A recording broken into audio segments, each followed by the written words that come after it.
ಕರ್ತನಾದ ಯೇಸು ಕ್ರಿಸ್ತನ ನಾಮದಲ್ಲಿ ಆಶ್ರಯ ಟಿವಿ ವೀಕ್ಷಕರೆಲ್ಲರಿಗೂ ಇದು ನನ್ನ ಸಾಕ್ಷಿ ಕಾರ್ಯಕ್ರಮಕ್ಕೆ ನಿಮ್ಮನ್ನು ಆತ್ಮೀಯವಾಗಿ ಸ್ವಾಗತಿಸ್ತೇವೆ. ಪ್ರೀತಿಯ ವೀಕ್ಷಕರೇ, ಬಹಳ ಸಂಚಿಕೆಗಳಲ್ಲಿ ನಾವು ಅನೇಕ ಸಾಕ್ಷಿಗಳನ್ನು, ಅನುಭವಗಳನ್ನು ನಾವು ಕಾಣ್ತಾ ಇದ್ದೇವೆ, ಕೇಳ್ತಾ ಇದ್ದೇವೆ. ಇದು ಅನೇಕರ ಜೀವಿತಕ್ಕೆ ಒಂದು ಉತ್ತೇಜನ ಮತ್ತು ಅನೇಕರ ಆತ್ಮಿಕ ಜೀವಿತಕ್ಕೆ ಒಂದು ಬಲಪಡಿಸುವುದಕ್ಕೆ ಕಾರಣವಾಗಿದೆ ಎಂಬುದಾಗಿ ನಾವು ಕೇಳ್ತಾ ಇದ್ದೇವೆ. ಭಾಳಷ್ಟು ಜನ ನಮಗೆ ರಿಪ್ಲೈ ಮಾಡೋದ್ರಲ್ಲಿಯೂ ಅಥವಾ ಈ ಅನುಭವ ಸಾಕ್ಷಿ ನನ್ನನ್ನು ಉತ್ತೇಜಿಸಿದ ಹೇಳುವುದರಲ್ಲಿಯೂ ಕೇಳುವುದರಲ್ಲಿ ನಮಗೆ ಬಹಳ ಸಂತೋಷವಾಗ್ತದೆ. ಯಾಕಂದರೆ ಕ್ರಿಸ್ತನ ಮಾರ್ಗದಲ್ಲಿ ನಾವು ನಡೆಯುವಾಗ ಅನೇಕರ ಅನುಭವ ಸಾಕ್ಷಿಗಳು ನಾವು ಹಾದು ಹೋಗುವಂಥ ಆ ಕಷ್ಟಗಳ ಅಥವಾ ಸಮಸ್ಯೆಗಳ ದಿವಸದಲ್ಲಿ ಹೇಗೆ ದೇವರು ಬಿಡುಗಡೆ ಮಾಡಿದನೆಂಬುದಾಗಿ ಕೇಳುವುದಾಗ ನಮಗೂ ಉತ್ತೇಜನವಾಗ್ತಾ ಇದೆ. ಅದನ್ನು ಕೇಳ್ತಾ ಇರುವಾಗ ನಮಗೂ ಸಂತೋಷವಾಗ್ತಾ ಇದೆ.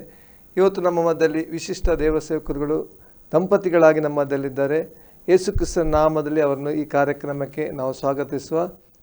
Uncle, praise Lord aunty. ಭಾಳ ಸಂತೋಷ, ನೀವು ಬ್ಯಾಂಗ್ಳೂರು ಪಟ್ಟಣದಿಂದ ಬಿಡುವಿಲ್ಲದಂಥ ಸಮಯದಲ್ಲಿ ಕೂಡ ನಮ್ಮದಲ್ಲಿ ನೀವಿದ್ದೀರಾ.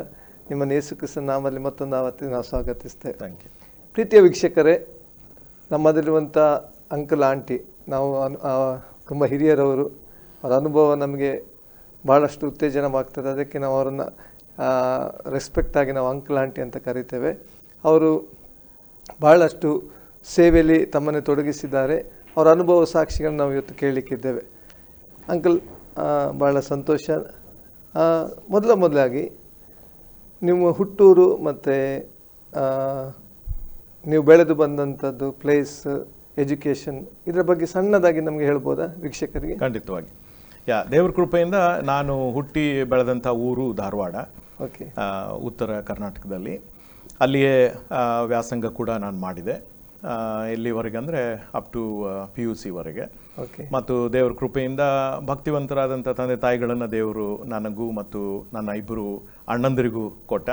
ಹೀಗಾಗಿ 3 ಸಹೋದರಗಳಾಗಿ ನಾವು ದೇವರ ಭಯದಿಂದ ತುಂಬಿದಂಥ ಮನೆಯಲ್ಲಿ ಹುಟ್ಟಿ ಬೆಳೆಯುವಂಥ ಮತ್ತು ಆತನ ವಾಕ್ಯದ ಕಡೆಗೆ ಮತ್ತು ಆರಾಧನೆಯ ಕಡೆಗೆ ಹೆಚ್ಚು ಒತ್ತು ಮತ್ತು ಪ್ರಾಶಸ್ತ್ಯವನ್ನು ಕೊಟ್ಟು ಬೆಳೆಯುವಂಥ, ಒಳ್ಳೆಯ ಮೌಲ್ಯಗಳನ್ನಿರುವಂಥ ಮನೆಯಲ್ಲಿ ಬೆಳೆಯುವಂಥ ಒಂದು ಸುಂದರ ಅವಕಾಶ ದೇವರು ನಮಗೆ ಕೊಟ್ಟ. ಅದಕ್ಕಾಗಿ ನಾವು ಆತನಿಗೆ ಖಂಡಿತವಾಗಿಯೂ ನಾವು ಚಿರ ಋಣಿಯಾಗಿದ್ದೇವೆ. Praise God. ಅಂದರೆ ನೀವು ಹೇಳಿದಾಗೆ ನೀವು 3 ಮಕ್ಕಳು, 3 ಜನ ಸಹೋದರರು. ಓಕೆ. ಇದು ದೇವರ ಕೃಪೆಯಿಂದ ನೀವು ವ್ಯಕ್ತಿ ಕುಟುಂಬದಲ್ಲಿ ಹುಟ್ಟಿದ್ದೀರ. ಆದರೆ ಯವನ ಪ್ರಾಯದಲ್ಲಿ ಬಂದಾಗ ದಾರಿ ತಪ್ಪುವಂಥ ಅವಕಾಶಗಳು ಬಹಳಷ್ಟು ಇರ್ತದೆ, ಫ್ರೆಂಡ್ಶಿಪ್. ಅಂಥ ಏನಾದರೂ ಬೀಳುವಕ್ಕೆ ಸಾಧ್ಯತೆ ಇತ್ತ ನಿಮ್ಮಲ್ಲಿ? ಭಯಭಕ್ತಿಯ ಕುಟುಂಬದಲ್ಲಿ ಬೆಳೆದಿದ್ದ ಕಾರಣ ಏನು ನಾನು ರಕ್ಷಣೆ ಹೊಂದುವ ಅವಶ್ಯಕತೆ ಏನಿಲ್ಲ ಅನ್ನುವಂಥ ಒಂದು ತಪ್ಪಾದ ಅನುಭವ, ತಪ್ಪಾದ ಒಂದು ಯೋಚನೆ ನನ್ನಲ್ಲಿತ್ತು. ಯಾಕಂದರೆ ನಮ್ಮ ತಾಯಿಯ ಅಣ್ಣ ಅವರು ಕೂಡ ಒಬ್ಬ ಸುವಾರ್ಥಿಕರಾಗಿದ್ದರು. ಯಾವಾಗಲೂ ನನ್ನನ್ನು ಹೊರಗೆ ಅವರು ಸುವಾರ್ಥ ಸೇವೆಗೆ ಹೋಗಬೇಕಾದ್ರೆ ನನ್ನನ್ನು ಕರ್ಕೊಂಡು ಹೋಗ್ತಾಯಿದ್ರು. ಹೀಗಾಗಿ ನನ್ನಲ್ಲಿ ಒಂದು ತಪ್ಪು ಭಾವನೆ ಇತ್ತು. ಏನಂತಂದರೆ ನಾನೇನು ಹೊಸದಾಗಿ ಹುಟ್ಟಬೇಕಾಗಿಲ್ಲ, ನಾನು ಹುಟ್ಟಿದಾಗಲೇ ಒಳ್ಳೆ ಕ್ರೈಸ್ತನಾಗಿದ್ದೇನೆ ಅನ್ನುವಂಥ ತಪ್ಪಾದ ಒಂದು ಯೋಚನೆ ನನ್ನಲ್ಲಿತ್ತು. ಆದರೆ ದೇವರು ಅದನ್ನು ಸರಿಪಡಿಸಿದ. ಒಂದು ಸಾರಿ ನಮ್ಮ ಸಭೆಯಲ್ಲಿ ಭಕ್ತಿ ಸಂಜೀವನ ಕೂಟಗಳು ನಡೀತಾ ಇತ್ತು. ಆ ಸಮಯದಲ್ಲಿ ನಾನು ಬಹಳ ಪ್ರತಿಭಾವಂತ ಒಬ್ಬ ವಿದ್ಯಾರ್ಥಿಯ ಹಾಗೆ ಎಲ್ಲ ನೋಟ್ಸ್ಗಳನ್ನು ನಾನು ಬರ್ಕೊಳ್ತಾ ಇದ್ದೆ. ಆದರೆ ಹೃದಯ ಪರಿವರ್ತನೆ ಮಾತ್ರ ಆಗಲಿಲ್ಲ. ಆದರೆ ಕೊನೆಯ ದಿವಸ, 3 ದಿವಸಗಳಲ್ಲಿ ಕೊನೆಯ ದಿವಸದ ಆ ಭಕ್ತಿ ಸಂಜೀವನ ಕೂಟದಲ್ಲಿ ಆ ಬೋಧಕರು ಯೇಸು ಕ್ರಿಸ್ತನು ಶಿಲುಬೆಯ ಮೇಲೆ ಪಟ್ಟಂಥ ಶ್ರಮೆ ಮತ್ತು ಕಷ್ಟ ಇವೆಲ್ಲವುಗಳನ್ನು ಅವರು ವಿಸ್ತಾರವಾಗಿ ವಿವರಿಸಿ ಕೊನೆಯದಾಗಿ ಒಂದು ಪ್ರಶ್ನೆಯನ್ನು ಕೇಳಿದರು. ಏನಂದರೆ, all this Christ has done for you, what have you done for him ಅಂಥೇಳಿ. ಅಂದರೆ ಇಷ್ಟೆಲ್ಲ ಯೇಸು ಕ್ರಿಸ್ತನು ನಿನಗೋಸ್ಕರ ಮಾಡಿದ್ದಾನೆ, ನೀನು ಆತನಿಗೋಸ್ಕರ ಏನು ಮಾಡಿದ್ದೀಯಾ ಅಂತ. ದೇವರು ಆ ಒಂದು ಪ್ರಶ್ನೆಯನ್ನು ತೆಗೆದುಕೊಂಡು ನನ್ನ ಹೃದಯಕ್ಕೆ ಅಲಗುನಟ್ಟಂತೆ ಆತನು ಮಾಡಿಬಿಟ್ಟ. ಆಗ ನಾನು ಗೊಳೋ ಅಂತ ಅಳ್ಳಿಕ್ಕೆ ಸ್ಟಾರ್ಟ್ ಮಾಡಿದೆ. ನನಗೆ ಗೊತ್ತಿಲ್ಲ ಯಾಕೆ ಅಂತಂದರೆ ನನ್ನ ಜೀವಿತಕ್ಕೆ ಪರಿವರ್ತನೆ ಅನ್ನುವಂಥದ್ದು, ಹೊಸದಾಗಿ ಹುಟ್ಟುವಂಥ ಅನುಭವ ಅತಿ ಅವಶ್ಯವಾಗಿತ್ತು. ಆ ಸಮಯದಲ್ಲಿ ನಾನು ದೇವರ ಹತ್ರ ಬೇಡ್ಕೊಂಡೆ, ಸ್ವಾಮಿ, ಇಷ್ಟೆಲ್ಲ ನೀನು ಮಾಡಿದ್ದಕ್ಕೆ ಪ್ರತಿಯಾಗಿ ನಾನು ಕೊಡಲಿಕ್ಕೆ ನನ್ನ ಹತ್ರ ಏನಿದೆ? ಈ ಒಂದೇ ಚಿಕ್ಕ ಬಾಳುವೆ ನನ್ನ ಹತ್ರ ಇದೆ. ಇದನ್ನೇ ನಾನು ನಿನಗೆ ಸಮರ್ಪಿಸ್ತೇನೆ ದೇವ ಅಂತ ಹೇಳಿ ನನಗೆ ಇನ್ನೂ ಕೂಡ ಆ ದಿನ ನೆನಪಿದೆ. ನನ್ನ ಜೀವಿತವನ್ನು ಸ್ವಾಮಿಗೆ ನಾನು ಸಂಪೂರ್ಣವಾಗಿ ಸಮರ್ಪಿಸಿ ಕೊಟ್ಟಾಗ ಆ ದಿವಸ ಆದಂಥ ಆ ಒಂದು ಪರಿವರ್ತನೆ ಅದನ್ನು ನಾನು ಎಂದಿಗೂ ಮರೆಯಲಿಕ್ಕಿಲ್ಲ. ದೇವರಿಗೆ ನಿಜವಾಗಿಯೂ ನಾನು ಅದಕ್ಕಾಗಿ ವಂದನೆ ಸಲ್ಲಿಸ್ತೇನೆ. Praise God. ಇದು ಧಾರವಾಡದಲ್ಲಿ ಆಯ್ತಾ ಪಾಸ್ಟರ್, ಇಲ್ಲ ನಿಮ್ಮ ನೀವು ಬಿಟ್ಟು? ಇಲ್ಲ, ಧಾರವಾಡದಲ್ಲಿಯೇ ನನ್ನ ತಾಯಿ ಸಭೆಯಲ್ಲಿಯೇ ಎಜುಕೇಶನ್ ಟೈಮಲ್ಲಿ ನಾನು PUC ಅಲ್ಲಿ ಇದ್ದೆ ಆವಾಗ. 1978 ಇರ್ಬೋದು. ಬಹಳಷ್ಟು ವರ್ಷಗಳಾಯ್ತು. Praise God. ಹಾಗೆ ಆಂಟಿ ನಮ್ಮ ಮಧ್ಯದಲ್ಲಿದ್ದಾರೆ. ಆಂಟಿ, ನಿಮ್ಮನ್ನು ಯೇಸು ಕ್ರಿಸ್ತನ ನಾಮದಲ್ಲಿ ನಾವು ಸ್ವಾಗತಿಸ್ತೇವೆ. ಆಂಟಿ, ನಿಮ್ಮ ಬಾಲ್ಯ, ನಿಮ್ಮ ಹುಟ್ಟೂರು ಮತ್ತು ನಿಮ್ಮ ಎಜುಕೇಶನ್ ಸಣ್ಣದಾಗಿ ನಮಗೆ ವೀಕ್ಷಕರಿಗೆ ಹೇಳ್ಬೋದಾ? ನಾನು ಕೂಡ ಧಾರವಾಡದವಳೆ. ಸೊ ಹೀಗಾಗಿ ನಾವಿಬ್ರು ಒಂದೇ ಊರಿನವರು. ಅವರ ಅಪ್ಪ ಅಮ್ಮ ಒಂದು ಸ್ಕೂಲಲ್ಲಿ ಟೀಚರ್ಸ್ ಆಗಿದ್ರು. ನನ್ನ ಅಪ್ಪ ಅಮ್ಮ, ಅವರ ಅಪ್ಪ ನನ್ನ ತಂದೆ ಒಂದು ಸ್ಕೂಲಲ್ಲಿ, ಅವರ ತಾಯಿ ನನ್ನ ತಾಯಿ ಇನ್ನೊಂದು ಸ್ಕೂಲಲ್ಲಿ ಟೀಚರ್ಸ್. ಹೀಗಾಗಿ ಕುಟುಂಬವಾಗಿಯೂ ಕೂಡ ನಮಗೆ ಪರಿಚಯ ಇದೆ. ನಾನು ನನ್ನ ಕುಟುಂಬದಲ್ಲಿ ಕೊನೆಯವಳು. 5 ಜನ ಮೊದಲು ಮಕ್ಕಳು. ನಮ್ಮ 4 ಅಕ್ಕಂದಿರು, ಒಬ್ಬ ಅಣ್ಣ ನನಗಿದ್ದಾರೆ. ಅದಾಗಿ 5ನೇ ಅಕ್ಕನ ತರುವಾಯ ನಾನು 12 ವರ್ಷದ ನಂತರ ಹುಟ್ಟಿದಂಥವಳು. ಸೊ ನಮ್ಮ ಮನೇಲಿ ನಾನು ಕೊನೆಯವಳು. ಆಗ ನನ್ನ ತಾಯಿಯ ವಯಸ್ಸು 46. ನಾನು ಹುಟ್ಟಲೇಬಾರ್ದು, ಆದರೆ ದೇವರ ಒಂದು ಅದ್ಭುತ ಕಾರ್ಯದ ಮೂಲಕ ನಾನು ನಿಜವಾಗ್ಲೂ ಇವತ್ತು ಜೀವಿತರ ಪಟ್ಟಿಯಲ್ಲಿ ಇದ್ದೇನೆ. ಅದೇ, ನಿಜವಾಗ್ಲೂ ಆತನ ಸಂಕಲ್ಪ ಇತ್ತು, ಆತನ ಉದ್ದೇಶ ನನ್ನ ಜೀವನಕ್ಕಿದೆ ಅಂತ ನಾನು ಯಾವಾಗ್ಲೂ ನಂಬ್ತೀನಿ ಅದನ್ನು. ಹೀಗಾಗಿ ನಾನು ಧಾರವಾಡದಲ್ಲಿ ಹುಟ್ಟಿ ಬೆಳೆದು ನನ್ನ ಶಾಲೆ, ನನ್ನ ಕಾಲೇಜ್ ಕೂಡ ಅಲ್ಲಿಯೇ ಮುಗಿಸಿದ್ದು. ನಾನು ನಿಜವಾಗ್ಲೂ ಒಬ್ಬ ಬ್ರಿಲಿಯಂಟ್ ಸ್ಟೂಡೆಂಟ್ ಆಗಿದ್ದೆ. ಆಮೇಲೆ 10th ಸ್ಟ್ಯಾಂಡರ್ಡ್ ಆಗಿ ಇನ್ನೇನು ಕಾಲೇಜಿಗೆ ಹೋಗಬೇಕು. ಆ ಸಮಯದಲ್ಲಿ ನಮ್ಮ ಸಭೆಯಲ್ಲಿ ಒಂದು ಭಕ್ತಿ ಸಂಜೀವನ ಕೂಟ ಏರ್ಪಡಿಸಲಾಗಿತ್ತು. ಆಗ OM-ನಿಂದ 2 ಸ್ಪೀಕರ್ಸ್ ಬಂದು ಆ ಒಂದು ಭಕ್ತಿ ಸಂಜೀವನ ಕೂಟ ನಡೆಸ್ಕೊಡ್ಲಿಕ್ಕಿದ್ರು. ಆದರೆ ಅದಕ್ಕಿಂತ ಮುಂಚೆ ನಮ್ಮ ಒಂದು ಆಲಯದ ಈ ಫ್ಲೋರಿಂಗ್ ಏನಿದೆ ಅಲ್ಲ, ಅದು ಎಲ್ಲ ಮೊದಲು ಅದು ಸೆಗಣಿಯಿಂದ ಇರ್ತಿತ್ತಲ್ಲ, ಟೈಲ್ಸ್ ಇರಲಿಲ್ಲ. ಸೊ ಆ ಸಮಯದ ಭಕ್ತಿ ಸಂಜೀವನ ಕೂಟಕ್ಕಿಂತ ಮುಂಚೆ ಅದನ್ನೆಲ್ಲ ಟೈಲಿಂಗ್ ಮಾಡಿದರು. ಟೈಲ್ಸ್ ಮಾಡಿ ಆದ ನಂತರ ಅದನ್ನು ಪಾಲಿಷ್ ಮಾಡಬೇಕು. ಆ ಪಾಲಿಷ್ ಮಾಡೋದಕ್ಕೆಲ್ಲ ಯವನಸ್ಥ ಮಕ್ಕಳನ್ನು ಕರೆದುಬಿಟ್ಟು ಅದನ್ನು ಒಂದೊಂದು ಪೋರ್ಷನನ್ನು ನಮಗೆ ಅಲಾಟ್ ಮಾಡಿ, ಆ ಕೊಬ್ಬರಿ ಮತ್ತು ಏನೇನೋ ತಕ್ಕೊಂಡು ನಾವೆಲ್ಲ ಸ್ಕ್ರಬ್ ಮಾಡಿ ಕ್ಲೀನ್ ಮಾಡಬೇಕು. ಇದು ನಾನು 1975 ವಿಷಯದಲ್ಲಿ ಹೇಳ್ತಾ ಇದ್ದೀನಿ. ಓಕೆ, ಈಗೆಲ್ಲ ಮೆಷಿನ್ಸ್ ಇದೆ. ಆಗ ನಾವು ಅದನ್ನೆಲ್ಲ ಮಾಡ್ತಾ ಇದ್ವಿ. ಮಾಡುವಾಗ ಅದೆಲ್ಲ ಮಾಡಿ ಮುಗಿಸಿದ ನಂತರ ಇದು ಭಕ್ತಿ ಸಂಜೀವನ ಕೂಟ. ಆ ಸಮಯದಲ್ಲಿ ನಾನು ಎಲ್ಲಿ ಕ್ಲೀನ್ ಮಾಡಿದ್ನೋ ಅಲ್ಲೇ ಕೂತ್ಕೊಂಡಿದ್ದೆ. ಅದೇನೋ ಒಂಥರದ ಏನಂತಾರೆ, ಇದು ಅತಿ ಹತ್ತಿರ ಅಂತ ನನಗೆ ಅನಿಸ್ತು. ಅಲ್ಲಿ ಕೂತ್ಕೊಂಡು ನಾನು ವಾಕ್ಯ ಕೇಳಿಸ್ಕೊಳ್ತಾ ಇದ್ದೆ. ಆ ಸಮಯದಲ್ಲಿ ನೇರವಾಗಿ ದೇವರು ನನ್ನ ಜೊತೆ ಮಾತಾಡಿದ. ನೀನು ಎಲ್ಲರ ಎದುರಿನಲ್ಲಿ ತುಂಬ ಒಳ್ಳೆಯವಳಿದ್ದೀಯಾ, ಆದರೆ ನಿನಗೆ ರಕ್ಷಕನ ಅಗತ್ಯತೆ ಇದೆ. ಆ ಒಂದು ಮಾತು ಅವರ ವಾಕ್ಯ ಬೋಧನೆಯಿಂದ ಕೇಳಿ ಬರುವಾಗ ನಿಜವಾಗ್ಲೂ ನಾನು ಆವತ್ತು ತುಂಬ ಕಣ್ಣೀರಿಟ್ಟು, ನಾನು ಕುಳಿತ ಸ್ಥಳದಲ್ಲಿ ಏನು ಕ್ಲೀನ್ ಮಾಡಿದ್ನೆಲ್ಲ ಅಲ್ಲೇ ಕುಳಿತ ಸ್ಥಳದಲ್ಲಿ ನಾನು ಕಣ್ಣೀರಿಟ್ಟು ಪಶ್ಚಾತ್ತಾಪದಿಂದ ಸ್ವಾಮಿ ಬಳಿಗೆ ಬಂದು, ಹೊರಗಿನವ್ರ ಎದುರಿನಲ್ಲಿ ನಾನೆಲ್ಲ ತುಂಬ ಒಳ್ಳೆಯವಳೆ, ಆದರೆ ನಿನಗೆ ನನ್ನದು ಗೊತ್ತು, ನನ್ನನ್ನು ಕ್ಷಮಿಸು ಅಂತ ಕೇಳಿ ಯೇಸುವನ್ನು ನಾನು ನನ್ನ ಹೃದಯದಲ್ಲಿ ಅಂಗೀಕರಿಸಿದೆ. ಇದು 1975ನಲ್ಲಿ 10th ಆಗಿ ಇನ್ನೇನು ಕಾಲೇಜಿಗೆ ಹೋಗ್ಬೇಕು. ಆ ಸಮಯದಲ್ಲಿ ನಾನು ರಕ್ಷಕನಾಗಿ ಅಂಗೀಕರಿಸಿದ್ದು. ಅಂಕಲ್, ನಿಮ್ಮಲ್ಲಿ ಏನೊಂದು ಪ್ರಶ್ನೆ. ಈಗ ರಕ್ಷಕನಾಗಿ ಅಂಗೀಕರಿಸಿ ದೇವರನ್ನು ನೀವು ಆತ್ಮೀಯವಾಗಿ ಸ್ವೀಕರಿಸಲಿಕ್ಕೆ ಪ್ರಾರಂಭಿಸಿದ್ರಿ. ಸೊ ಆ ಅನುಭವ ನಿಮ್ಮನ್ನು ಹೇಗೆ ಬದಲಾಯಿಸಿತು ಹೇಳ್ಬೋದಾ? ಅಂದರೆ ಆ ರಕ್ಷಣೆ ಅನುಭವಕ್ಕಿಂತ ಮುಂಚೆ, ರಕ್ಷಣೆ ಅನುಭವ ನಂತರ ಒಬ್ಬನ ಜೀವಿತದಲ್ಲಿ ಪರಿವರ್ತನೆ ಖಂಡಿತವಾಗಿ ಆದಾಗ ಕ್ರಿಸ್ತನ ನೂತನ ಸೃಷ್ಟಿ. ಇದು ನಿಮ್ಮ ಜೀವಿತದಲ್ಲಿ ಸಂಕ್ಷಿಪ್ತವಾಗಿ. ಈ ಪ್ರಶ್ನೆ ಭಾಳ ಪ್ರಾಮುಖ್ಯ ನನಗೆ ಅನಿಸ್ತದೆ. ಯಾಕೆ ಅಂತಂದರೆ ನನ್ನ ಜೀವಿತದಲ್ಲಿ ಅದು ಸತ್ಯ ಆಗಿತ್ತು. ನಾನು ಹೊಸದಾಗಿ ಹುಟ್ಟೋದಕ್ಕಿಂತ ಮುಂಚೆ ಇದ್ದಂಥ ನನ್ನ ಜೀವಿತ ಮತ್ತು ಹೊಸದಾಗಿ ಹುಟ್ಟಿದ ನಂತರ ನನ್ನಲ್ಲಾದಂಥ ಬದಲಾವಣೆ ನಾನು ಯೋಚನೆ ಮಾಡುವಾಗ, ಮೊದಲು ನಾನು ಮಾಡ್ತಾ ಇದ್ದೆ ಒಳ್ಳೆ ಕಾರ್ಯಗಳನ್ನು, ಆದರೆ ಅದೆಲ್ಲ ಒಂದು ನಟನೆಯ ಭಕ್ತಿ ಇತ್ತು. ಒಳಗೆ ನಾನೇನಿದ್ದೇನೆ ಅನ್ನೋದು ಜನರಿಗೆ ಗೊತ್ತಾಗ್ತಾ ಇರಲಿಲ್ಲ. ಹೊರಗೆ ಒಳ್ಳೆಯ ಮಾತುಗಳನ್ನು ಆಡೋದು, ಸಭೆಗೆ ಹೋಗೋದು, ಆರಾಧನೆಯಲ್ಲಿ ಪಾಲು ತೆಗೆದುಕೊಳ್ಳೋದು, ಯವನಸ್ಥರ ಕೂಟದಲ್ಲಿ ಇರೋದೆಲ್ಲ ನಾನು ಮಾಡ್ತಾ ಇದ್ದೆ. ನನ್ನ ಪಾಸ್ಟ್ರಿಗೂ ಕೂಡ ಗೊತ್ತಿರಲಿಲ್ಲ, ತಂದೆ ತಾಯಿಗಳಿಗೂ ಕೂಡ ಗೊತ್ತಿರಲಿಲ್ಲ ಏನಂದರೆ ನನ್ನ ಹೃದಯದೊಳಗಿರುವಂಥದ್ದು ಏನು ಎಂಬುದಾಗಿ. ಆದರೆ ದೇವರಿಗೆ ಗೊತ್ತಿತ್ತು. ಹೀಗಾಗಿ ಶಿಲುಬೆಯ ಆ ಒಂದು ಭೇಟಿ ನನಗೆ ಆದ ನಂತರ ನನ್ನ ಜೀವಿತ ಹೇಗಾಯಿತು ಅಂತಂದರೆ, ನಿಜವಾಗ್ಲೂ ಯಥಾರ್ಥವಾದ ಒಂದು ಜೀವಿತ, ಒಳಗೆ ನಾನೇನಿದ್ದೇನೋ ಅದೇ ನಾನು ಹೊರಗೆ ಕೂಡ ನಾನಿರಬೇಕು. ನಟನೆಯ ಭಕ್ತಿ ಅಲ್ಲ, ವೇಷಭಕ್ತಿ ಅಲ್ಲ ಅಂತ ಹೇಳಿ ದೇವರು ನನ್ನ ಜೀವಿತವನ್ನು ಹೇಗೆ ಬದಲಾಯಿಸಿದ ಅಂತಂದರೆ, ದೇವರ ವಾಕ್ಯ ಧ್ಯಾನದ ಮೂಲಕವಾಗಿ ಮತ್ತು ಪರಿಶುದ್ಧಾತ್ಮನ ಒಂದು ಪ್ರೇರಣೆಯ ಮೂಲಕವಾಗಿ ನಾನು ಇನ್ನೂ ಹೆಚ್ಚು ಹೆಚ್ಚು ಆತನ ಹತ್ತಿರ ಬರ್ತಾ ಬರ್ತಾ ಅದರ ಮೂಲಕವಾಗಿ ದೇವರು ನನ್ನ ಜೀವಿತವನ್ನು ಆತನು ಸಂಪೂರ್ಣವಾಗಿ ಬದಲಾಯಿಸಿದ. Praise God.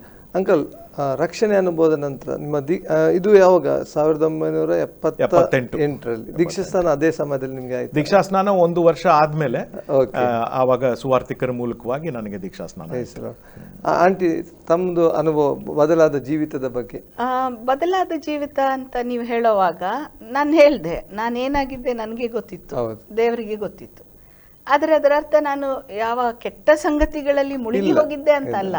ಈಗ ರಕ್ಷಣೆಯ ಅನುಭವಕ್ಕೆ ಬಂದ ನಂತರ ಒಂದು ಬದಲಾವಣೆ ನಾನು ಗಮನಿಸಿದ್ದು ಏನು ಗೊತ್ತಾ, ನನಗೋಸ್ಕರ ಇಂಥ ದೊಡ್ಡ ತ್ಯಾಗ ಮಾಡಿದ ಯೇಸುವನ್ನ ಇನ್ನೂ ಹೆಚ್ಚು ಅರ್ಥಕೊಳ್ಬೇಕು, ಆತನನ್ನು ಇನ್ನೂ ಹೆಚ್ಚು ಪ್ರೀತಿ ಮಾಡಬೇಕು, ಆತನ ವಿಷಯದಲ್ಲಿ ಇನ್ನೂ ಹೆಚ್ಚು ಹೆಚ್ಚು ಜನರಿಗೆ ನಾನು ಹೇಳಲೇಬೇಕು. ಇದು ನನ್ನಲ್ಲಿ ಹೆಚ್ಚಿನ ಒಂದು ಬದಲಾವಣೆ. ಮೊದಲು ಒಂದು ರೀತಿಯ ಏನಂತಾರೆ, ನನ್ನಷ್ಟಕ್ಕೆ ನಾನು ಆ ರೀತಿಯಾಗಿ ನಾನಿದ್ದದ್ದು. ಈ ಒಂದು ಬದಲಾವಣೆಯನ್ನು ನಾನು ಕಂಡಿದ್ದೇನೆ. ಆಗಿನಿಂದ ನಾನು ನನ್ನ ಸಾಕ್ಷಿಯನ್ನು ಹೇಳುವಂಥದ್ದು, ಇತರನ ವಾಕ್ಯದ ಮೂಲಕ ಅವರಿಗೆ ಯೇಸುವಿನ ಪರಿಚಯ ಮಾಡಿಕೊಡುವಂಥದ್ದು, ಇದೆಲ್ಲ ಇನ್ನು ಹೆಚ್ಚು ಹೆಚ್ಚು ಆಸಕ್ತಿಯಿಂದ ಮಾಡಲಿಕ್ಕೆ ಆ ಒಂದು ಬದಲಾವಣೆಗೆ ನಡೆಯಿತು. ಅಂಕಲ್, ಈಗ ನೀವು ದಂಪತಿಗಳಾಗಿ ಕಾಣ್ತಾ ಇದ್ದೀರಾ, ಒಂದೇ ಊರಿನವರು, ಕ್ಲೋಸ್ ಆಗಿದ್ರು. ಯಾವ ಟೈಮಲ್ಲಿ ಮದುವೆಯ ಒಂದು ಪ್ರಪೋಸಲ್ ಬಂತು ಮತ್ತು ಈ ಮದುವೆಯ ವಿಷಯಕ್ಕೆ ನೀವು ಕಾಲಿಡಲಿಕ್ಕೆ ಸಾಧ್ಯವಾಯಿತು? ನಮ್ಮಿಬ್ಬರ ಜೀವಿತದಲ್ಲಿ ಇದು ಒಂದು ಬಹಳ ಪ್ರಾಮುಖ್ಯವಾದಂಥ ಹಂತ. ಅವಳು ತನ್ನ ಕಥೆಯನ್ನು ಅವಳು ಹೇಳ್ತಾಳೆ. ಆದರೆ ನನ್ನ ಕಡೆಯಿಂದ ನಾನು PUC ಆದಮೇಲೆ ವ್ಯಾಸಂಗಕ್ಕೋಸ್ಕರವಾಗಿ ಹೆಚ್ಚಿನ ವ್ಯಾಸಂಗಕ್ಕೆ ನಾನು ಬ್ಯಾಂಗ್ಳೂರಿಗೆ ಬರಬೇಕಾಯಿತು.